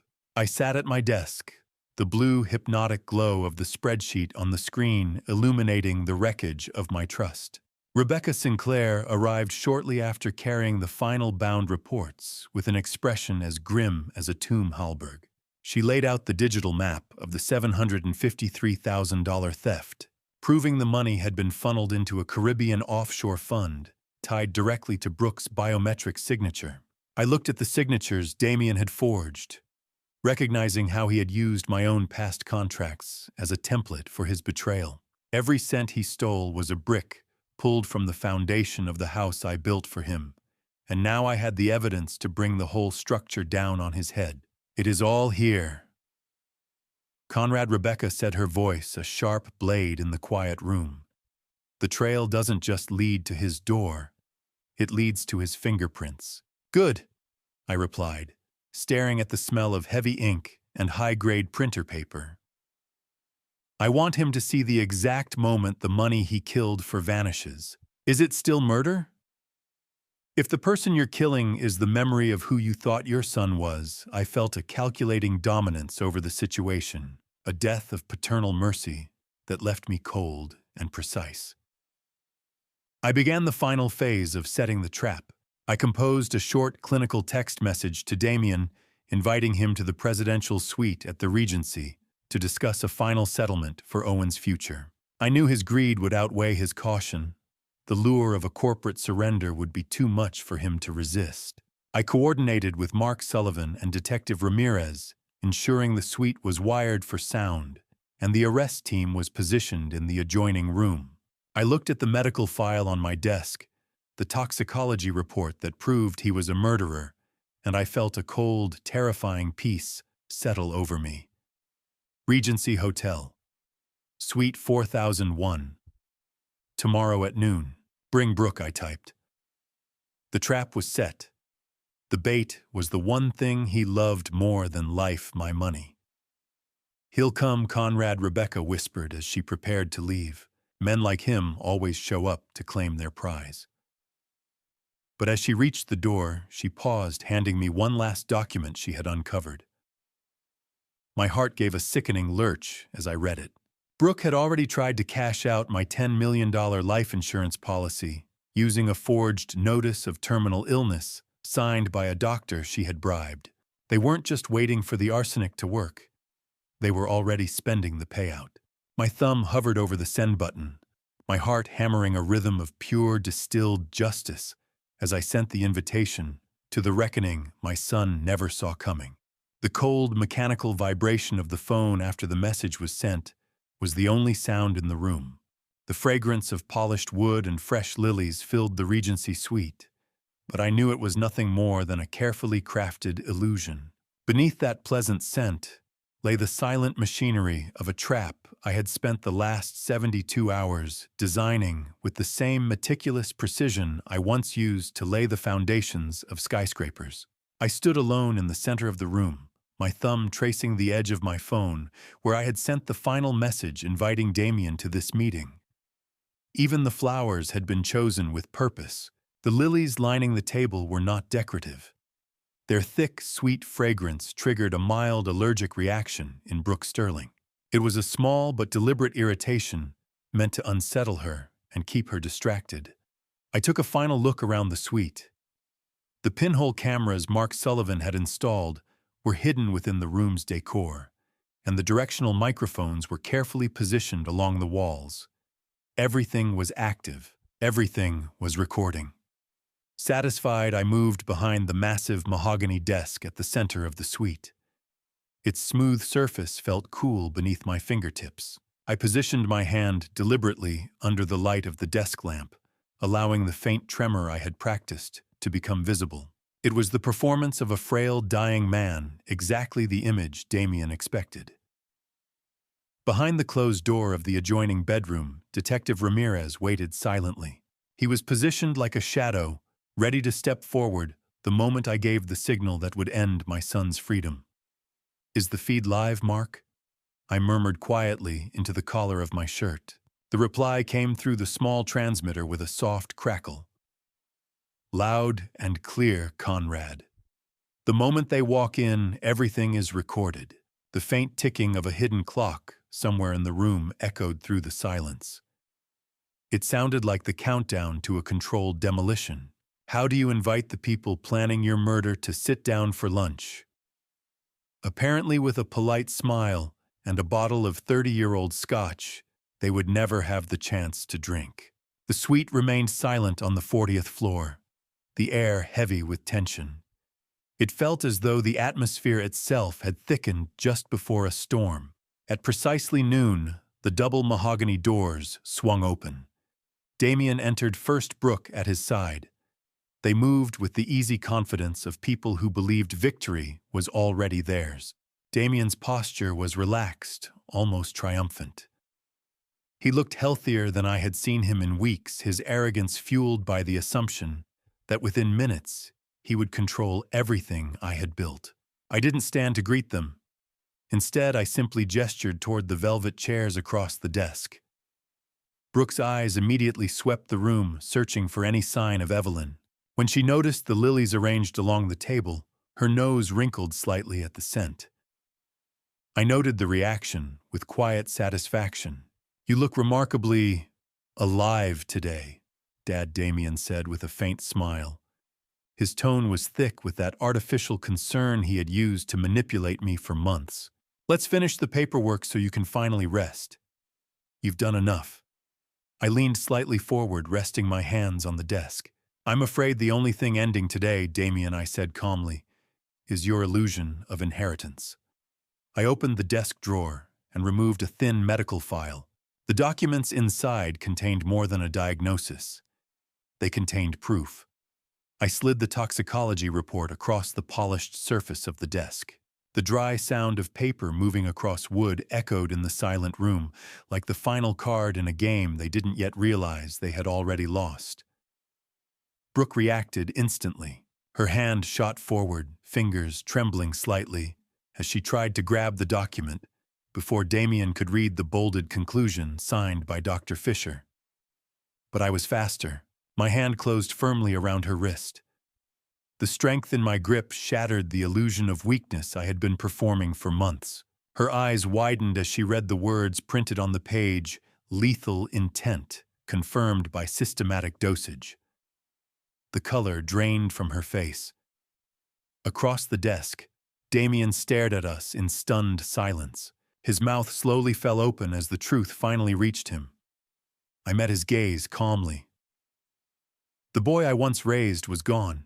In his place stood a predator who had just discovered he had walked directly into his own trap.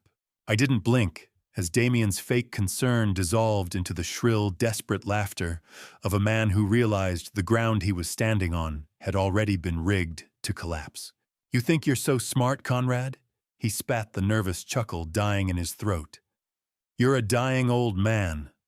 No court will believe the delusions of a senile lunatic." I silenced his stuttering excuses by slamming the heavy binder of the forensic audit onto the desk. The sound was like a gavel striking a final judgment. I began walking him through the $753,000 trail, pointing out the exact moments he used my dizzy spells to forge my signature on wire transfers. I watched as the reality set in. This wasn't just a family spat. He was staring at a federal paper trail I had personally financed. The arrogance in his posture withered, and for a moment I saw the sharp, acrid smell of his sweat fill the small space between us. He looked like a cornered animal, a total stranger to me. "Every dollar has a heartbeat, Damien," I said, my voice as cold as the marble in a mausoleum. "And yours just stopped. Is there a specific circle of hell for a man who tries to trade his newborn son's safety for a get-out-of-jail-free card?" I asked myself as he leaned forward, his eyes darting toward the adjoining room. He demanded to know where Owen was claiming his right as the biological father to take the child immediately. He told me he'd burn the reports if I restored his trust fund, suggesting Owen would grow up in poverty if I sent his father to prison. It was a coward's bargain. I revealed then that Owen's legal birth certificate lists the father as unknown. Evelyn filed an emergency protection affidavit while she was still at Penn Medicine, stripping his immediate parental rights. "You want Owen?" I asked, my construction-built frame finally towering over him. "You don't even know the color of his eyes, Damien. You only know the weight of his inheritance." The bargain was dead. The son was gone. Only the evidence remained. "Give me the boy and the company," Damien roared, his face contorting into something demonic, "or I'll make sure Evelyn is in a psych ward by dinner." My disgust reached its peak. The heavy, rhythmic thud of my heart against my ribs was the only sound in the room until Damien made his move. He lunged toward the bedroom door, thinking the baby was sleeping behind it. I didn't stop him. I let him grab the handle. Damien's hand froze on the bedroom door handle as the click of 3 service weapons being unholstered echoed through the suite's silence. Detective Ramirez, a 40-year-old veteran with a face that looked like it was carved from Philadelphia granite, stepped out of the shadows with his badge held high. 2 uniformed officers followed, their expressions as grim as the situation demanded. Brooke's eyes darted toward the balcony exit, but the trap was already airtight. Damien turned, his face drained of color, as he looked from the barrels of the pistols to the man he had tried to murder. The bargain was over. Conrad Hallberg watched as the son he had built a world for finally faced the consequences of trying to tear it down. The click of the handcuffs was the last sound I needed to hear. The transition from predatory silence to the deafening roar of authority was instantaneous. The air in the suite fracturing as Detective Ramirez's voice boomed over the frantic thrum of my own pulse. Damien's hand remained frozen on the door handle, a statue of caught guilt, as the clinical trap I had laid finally snapped shut. He tried to scramble backward, his eyes darting toward the window, but the uniformed officers swarmed the room with a practiced, lethal efficiency. He began to scream a shrill, hysterical sound, claiming I was the one who had poisoned him during our last tea visit. It was a desperate gamble, but Detective Ramirez didn't even blink. The tea was swapped for a non-toxic sedative by Mark Sullivan hours before you ever touched that cup. Damien, the detective, said, his voice cold. "We have the swap on camera." Officers forced my son to his knees on the plush Regency carpet, the blue and red flicker of police lights from the street reflecting against the gold leaf ceiling. I watched, unmoved, as the arrogance he'd worn like a bespoke suit was stripped away by the cold, biting sound of handcuffs ratcheting shut. 35 years of fatherhood ended with the click of a ratchet. He began to babble, his loyalty dissolving as quickly as his inheritance. It was her idea. Brooke brought the powders, Conrad. I was just protecting the company. "Quiet, Damien," I said, my voice a dispassionate rasp. Every word you speak only adds another year to your sentence. I looked out at the Philadelphia skyline I had helped build and wondered how I could have ever seen a successor in this broken shell of a man. In the chaotic humiliation of the arrest, I realized the room was suddenly lighter. Brooke Sterling had exploited the moment the officers tackled Damien to slip through the side service entrance. I looked around my heart, giving a sickening lurch as I realized the lingering, suffocating scent of her floral perfume was the only thing she had left behind. I signaled to Mark Sullivan, but the hallway was already empty. Brooke was like smoke impossible to hold and poisonous to breathe. She hadn't stayed to fight or defend her lover. She had calculated the odds and chosen flight the second the first badge was shown. "She's gone," Sir Mark said, his face illuminated by the static-filled rasp of his security radio. "She used a service elevator override we didn't account for." I gripped the edge of the mahogany desk, a sudden cold alarm replacing my victory. I reached for the manila envelope she'd discarded on the table, and my fingers caught on something hard. I tore at the lining, revealing a small, blinking GPS tracker. She didn't intend to run. She intended to follow me to the one thing I had left to lose. I realized then that Damien's arrest wasn't the end of the game. It was Brooke's diversion. Mark Sullivan's radio crackled with a sound that made the arsenic in my blood feel warm by comparison. Sudur, a black sedan, just broke the perimeter at the Rittenhouse Villa. "Brooke isn't running to the airport, she's going for the baby." My relief died in my throat, replaced by a panic-stricken but lethally purposeful clarity. I didn't wait for the officers to lead Damien out. I was already moving toward the door, the ghost of my fatigue forgotten, as I raced to protect the future from the woman who had already destroyed my past. The screech of tires as I threw myself into the back seat of the town car was still echoing in my mind, my heart a hammer against the fragile architecture of my ribs. But the sirens had long since faded into the Philadelphia night, leaving only the sound of my own rhythmic breathing and the heavy, metallic realization that the war for my bloodline was finally over. I stood in the damp entryway of the Rittenhouse Villa as Brooke Sterling was led away in steel restraints. Her cloying floral perfume was now tainted by the smell of damp stone ozone and wet pavement. I realized then that she hadn't actually broken the perimeter by skill. I had instructed Henry to leave the back gate unlatched to lure her into a preset police net. I needed her caught in the act of attempted kidnapping, not just financial fraud, to ensure she would never see the light of day again. She didn't look like a master strategist anymore. She looked like a cornered animal realizing the cage was reinforced with the very steel she thought she could bend. I watched the police cruiser pull away the red and blue lights reflecting off the nursery window, where baby Owen slept undisturbed by the violence that had just tried to claim him. The threat was no longer a shadow in the hallway, but a booking number in the system. "It is over, Brooke," I murmured as they pushed her into the car. "You underestimated the foundation. This city belongs to the Hallbergs, Conrad." She spat back, her eyes wild. "We were just the current residents." I watched her go with a cold, absolute closure, feeling a physical weight lifting from my chest. Do you know what silence sounds like? When you've spent months waiting for the sound of your own heart to stop, it is a heavy, deafening peace that makes the marrow in your bones feel solid again. I sat in the library of the villa, the smell of damp stone and morning dew drifting through the cracked window. The tremors in my hands had subsided to a faint hum, and the gray pallor of my skin was finally yielding to a flush of real life as the detox protocol took hold. I watched the sun begin to crest over the Rittenhouse Square skyline, the warmth of the first sunlight hitting my face. I realized that I didn't just build these towers, I survived them. I was no longer listening for a poisoner's footstep. I was listening to the rhythmic, soft breathing of the baby from the monitor. Evelyn Monroe appeared briefly at the door, her face still pale, but her eyes clear. "You should sleep, Conrad," she said softly.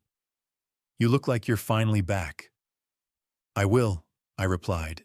"I just want to watch the city wake up without me needing to fix it for a moment." The tea was just tea. The air was just air. I was just Conrad. The absence of the metallic taste in my mouth was the sweetest victory I had ever tasted. I reached for a book on the side table but found a final letter from Brooke instead. It wasn't a threat, but a list of other board members she had been consulting for detailing secret offshore agreements. I closed Brooke's letter and looked at the names of my colleagues, realizing that the healing of my body was just the preparation for the purge of my boardroom. The rot in Hallberg Enterprises went far deeper than my son. The glass doors of Hallberg Enterprises didn't hiss open for me anymore. They felt like the gates of a temple I had allowed to be desecrated, and I was back to perform the exorcism. The polished granite lobby looked the same as always, but it felt like a battlefield I was finally ready to clean. I had used the embezzled funds recovered from Brooke's offshore accounts to create a permanent legal defense fund for any employee ever wrongly accused by the firm a foundation of justice to replace, the one built on greed. I convened an emergency boardroom meeting at exactly 10 a.m. I didn't seek consensus. I delivered a verdict. I laid out the evidence Brooke's final letter had provided, watching the faces of 3 senior directors turn the color of ash as I detailed their secret consultation fees and offshore agreements. You didn't just bet against my life, I told them, my voice a cold, clinical blade. You bet against the integrity of this firm. Consider your resignations a mercy I didn't show my own son. By noon, the rot had been surgically removed, leaving only the clean, honest Hallberg behind. Can you ever truly wash the blood off a balance sheet? Or do you just keep adding enough good to outweigh the bad?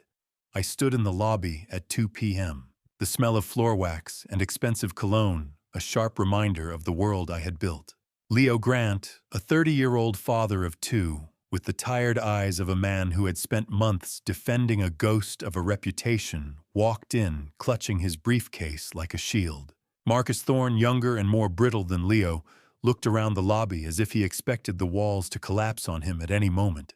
I stepped forward, the echoing sound of my heels on marble the only noise in the atrium.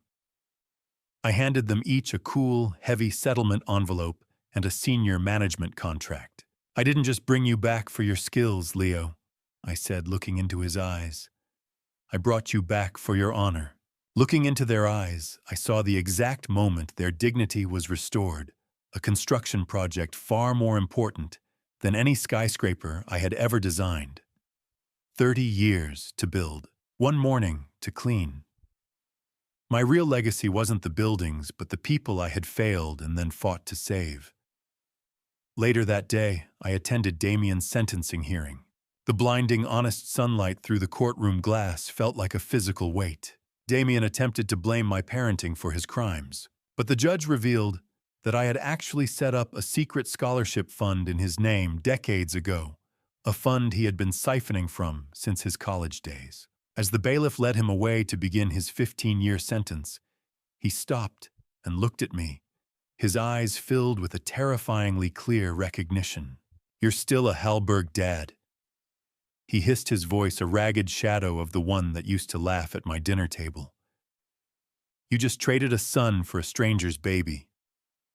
I didn't answer. I simply watched him go, the last link to a version of myself I no longer recognized. I walked out into the Philadelphia afternoon, the air smelling of rain and asphalt, feeling the weight of the company and the weight of the future finally coming into balance. The war was over, and for the first time in my life, I wasn't the one holding the line. I was the one letting it move forward. The morning sun didn't just illuminate my office. It felt like a spotlight on a stage where the actors had finally changed, replacing a hollow villain with the woman who had saved the foundation of my life. I stood in the quiet of the Rittenhouse Villa at sunset, a place that no longer felt like a bunker, but a true sanctuary. Before we returned to the corporate glass towers, I handed Evelyn a document that would ensure her place in my world was immutable. "I have officially adopted you as my legal daughter, Evelyn," I said, watching her eyes widen as she read the filing. "You are a Hallberg by law now, with full voting power on the board that no one can ever challenge." I led her into the executive suite, that used to belong to the CFO, now reorganized as the Department of Internal Audit and Ethics. I handed her the master digital key, the weight of the metal, a symbol of the trust I was placing in her hands. "This isn't just a job, Evelyn," I told her, my voice a gravely rumble of pride. "You are the heartbeat of this company's conscience now." She sat behind the desk, with a confidence forged in the fire of her survival, the smell of fresh ink on high-quality paper filling the room. "I won't let them down, Conrad," she promised. "I know exactly where the shadows like to hide." Leadership isn't about the height of the tower. It is about the depth of the roots. I spent the hour reviewing the transparency protocols she had designed, realized that she was the true successor I had been searching for all along. Later that evening, I stood on the balcony of the Rittenhouse villa, the cool spring breeze off the square ruffling my hair. I was holding baby Owen, his weight a solid, comforting presence against my chest. The city lights below twinkled like a sea of diamonds, a landscape I had spent 40 years shaping, but I now viewed it with the perspective of a man who finally knew what mattered. I looked down at the boy in my arms, seeing the birthmark on his shoulder, the mark of my father, and felt a profound sense of legacy fulfillment. The poison was gone. The Hallberg remained. Evelyn joined me, the warm glow of the sunset hitting the glass towers in the distance. "He looks just like you when you are thinking about a new project," she said, leaning her head against my shoulder. The soft, rhythmic cooing of Owen was the only sound in the peaceful twilight. "He is my greatest project, Evelyn," I replied. "And I am just getting started." I reached into my pocket and handed her one final document, the deed to the Rittenhouse villa in her and Owen's names. "I intend to spend my remaining years traveling and consulting." I explained, feeling a serenity I hadn't known since I was a young man. "I am leaving the foundation to you." I turned away from the skyline and looked into Owen's dark, serious eyes. I knew that while I was the architect of the past, he was the blueprint for a future where the Hallberg name finally meant something good. The war was over, the rot was purged, and for the first time, I could look at the horizon without wondering what was being stirred into my tea. I was Conrad Hallberg, and I had finally built something that would last. I adjusted my cufflinks in the mirror, the silver catching the light, as I realized that for the first time in years, the man looking back at me wasn't haunted by the shadows of his own boardroom. The cold, heavy weight of the cufflinks against my wrists served as a grounded reminder of the physical strength I had clawed back from the brink of arsenic-induced decay. The grand ballroom of the Bellevue was a sea of expensive perfume and floor wax, an arena of light where the orchestra played a rhythmic, echoing waltz that masked the true nature of my presence here. Tonight wasn't about construction contracts or the skyline I had built. It was about the launch of the Hallberg Foundation for Ethics in Business. I stood beside Evelyn, who looked radiant and formidable in her role as the foundation's primary trustee, her presence a living testament to the survival of the Hallberg name. We moved through the crowd, accepting the performative apologies of board members who had once looked the other way. But my focus remained on the encrypted tablet tucked into the inner pocket of my tuxedo jacket. The gala itself was a carefully engineered distraction. The high-profile nature of the event forced the international bank holding our offshore funds to remain open and active for VIP verification, a small but critical opening for the final financial cleansing.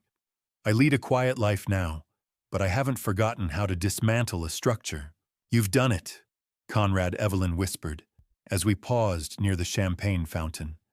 "You've turned the scandal into a sanctuary." "I didn't do it alone, Evelyn," I replied, my voice a gravely rumble. "And we aren't finished until the last penny is back where it belongs." "Is it still a heist if you're taking back what was always yours?" "The law says yes, but the blood in my veins says it's just home building." I stepped into a quiet alcove, the blue hypnotic glow of the tablet screen illuminating the sharp lines of my face in the shadows. I activated the bypass Rebecca Sinclair had engineered, tracking the rerouting of $12 million from a dormant account in the Cayman Islands back into the Foundation's endowment. $12 million.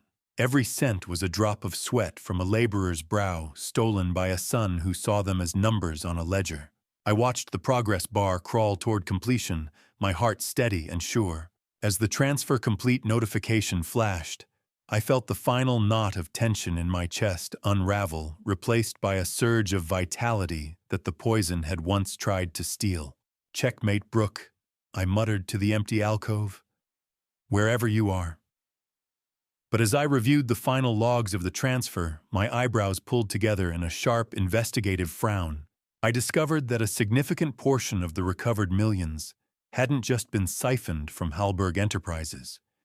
It had been funneled into Brooke's accounts by an unknown benefactor, a separate stream of capital that predated Damien's involvement. This wasn't just a family betrayal, it was a corporate hit. I tucked the tablet away and looked back at the crowd, my eyes scanning the socialites and the power brokers. My eyes landed on a familiar face at the back of the room, someone who shouldn't have been able to afford a ticket to this event, let alone be standing in the inner circle of my colleagues. The hunt wasn't over. It had just found a new architect. The sound of my polished shoes clicking on the marble floor echoed as I moved toward the shadows at the edge of the ballroom. I moved through the sea of silk and tuxedos, my hand hovering near the pocket where the recovered millions sat in digital safety. But my eyes remained locked on the man in the threadbare charcoal suit who looked entirely out of place. I didn't just find them by accident. I had secretly dispatched a private jet to the mountains of West Virginia days ago to ensure they arrived in time for the Foundation's launch. I reached the back of the ballroom and realized the suspicious guest wasn't a corporate spy or one of Brooke's associates, but a man whose weathered face mirrored Evelyn's own features.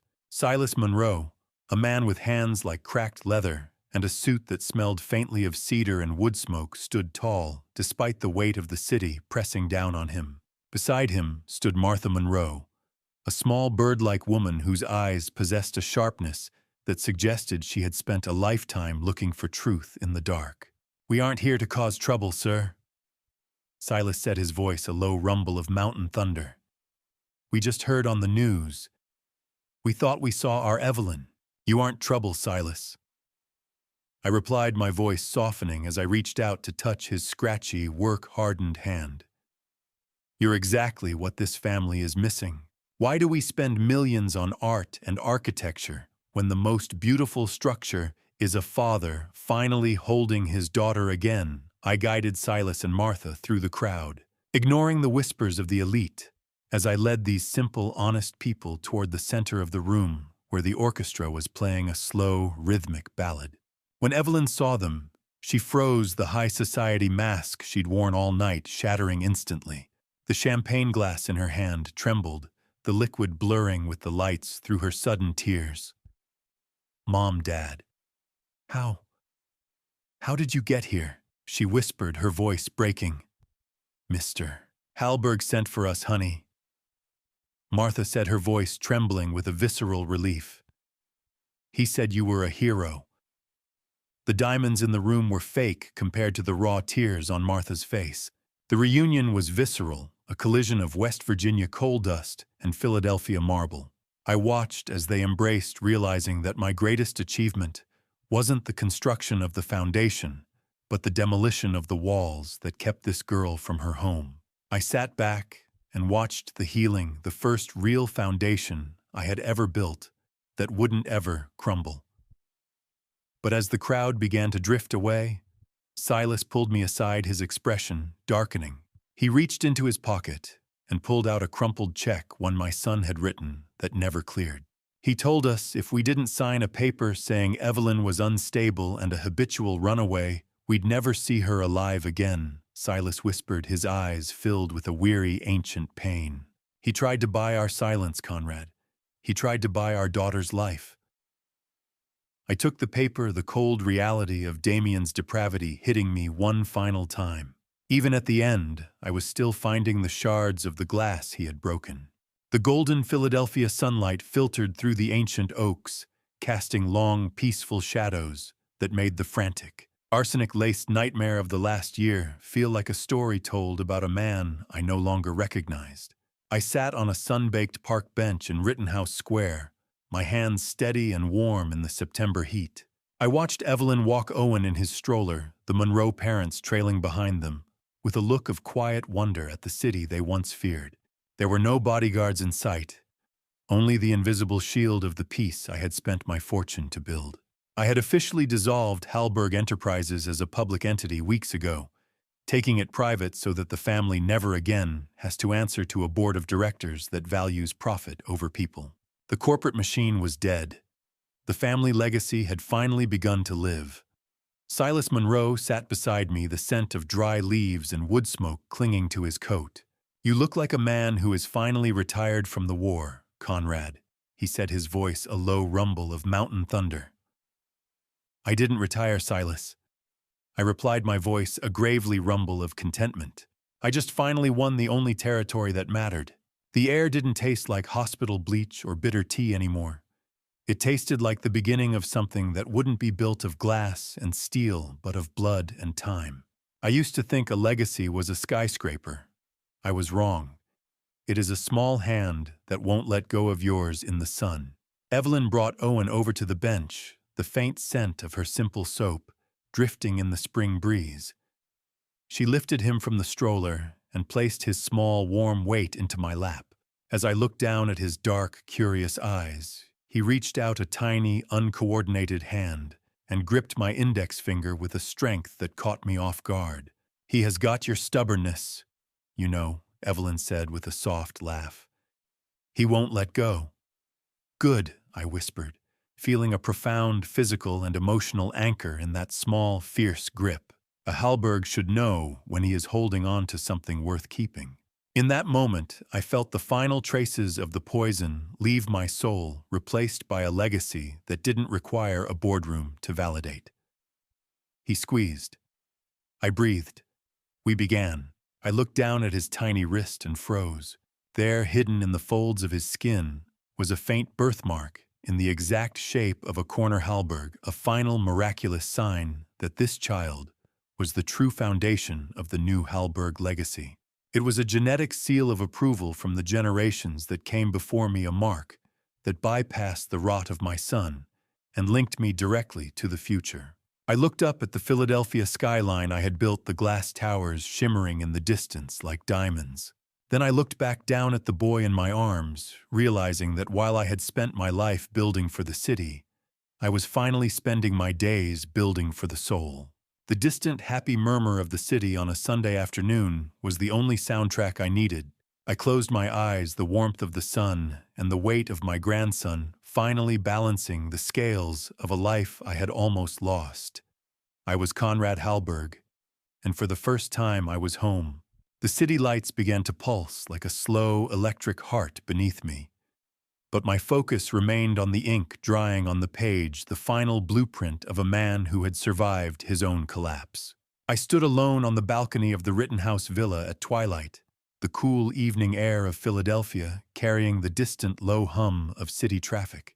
I looked out at the skyline I had helped build, then back down at the leather-bound book in my lap, realizing that while I had spent my life building for the city, I was finally spending my days building for the soul. This journal was more than a collection of memories. I had embedded within its technical appendices the private keys to a blockchain trust. It was my final safeguard. The funds would only release for Owen if Evelyn's ethics department at the private firm approved his character at age 25. I sat at the small iron table, the smell of old leather and fresh ink rising to meet me as the pen felt light in my hand. I was no longer a man signing termination papers or authorizing hostile takeovers. I was a grandfather leaving a map through the dark. To my grandson, "Never trust a structure that doesn't account for the soul," I wrote, my hand steady despite the physical weariness that came with age. The greatest thing I ever built was the bridge back to this family. I detailed the history of the Halberg name, ensuring he would know that while we built the skyline, we also learned to mend the spirits we broke along the way. I wanted him to understand that a true legacy isn't measured in stories of steel, but in the silence of a clear conscience. I wrote about the arsenic not as a tragedy, but as a teacher that showed me the fragility of a foundation built only on profit. The ink was dry. The debt was paid. The halberg was set. I paused, looking up at the horizon, as the sky turned a deep, bruised purple. For the first time in my life, I didn't feel the need to look at my watch or check a stock ticker. The frantic race for more height, more power, more time had finally reached its end. I was finally existing outside of time, a man whose work was finished and whose peace was absolute. The city lights continued their rhythmic pulse, but they were no longer my masters. They were simply a view. I felt a profound sense of closure, the kind that only comes when you know the next generation is standing on solid ground. As I prepared to go inside, I realized that my survival wasn't just a medical miracle, but a spiritual necessity. I had to live long enough to ensure the poison stopped with me. I reached the end of the final page, the heavy weight of the journey behind me transforming into a buoyant lightness. I realized that my own story was just the preamble to Owen's. I stood up, my joints stiff, but my spirit unburdened. The tactile snap of the journal's clasp echoed in the quiet evening air, a sound of finality that rang truer than any boardroom gavel. I snapped the journal shut and looked toward the nursery, where a single light burned a beacon for the boy who would never have to taste the arsenic of my past. I walked toward the door, leaving the skyline to the night and my legacy to the light. Looking back on my family story, I realized something painful. I spent decades building an empire, yet I failed to build a real relationship with my own son. Don't make the same mistake I did. Never measure your worth by the height of your towers, while ignoring the cracks forming in your foundation. I was so focused on creating a legacy that I failed to see the darkness growing inside my own home. This Grandpa Stories chapter of my life wasn't born from hatred. It came from survival and from the desperate need to protect an innocent child. But the truth is, revenge should never have been necessary. If I had been truly present in Damien's life, perhaps he would not have become the man who tried to destroy me. I gave him a kingdom, but I neglected to teach him character. The greatest lesson from this story is simple: be careful who you trust. But even more importantly, become someone worthy of trust yourself. I ignored Evelyn's suffering. I overlooked the warning signs. And I nearly paid for that blindness with my life. Sometimes the people closest to you can become the greatest danger when profit begins to matter more than people. This painful chapter in my Grandpa Stories taught me something else. Justice without mercy leaves an empty victory.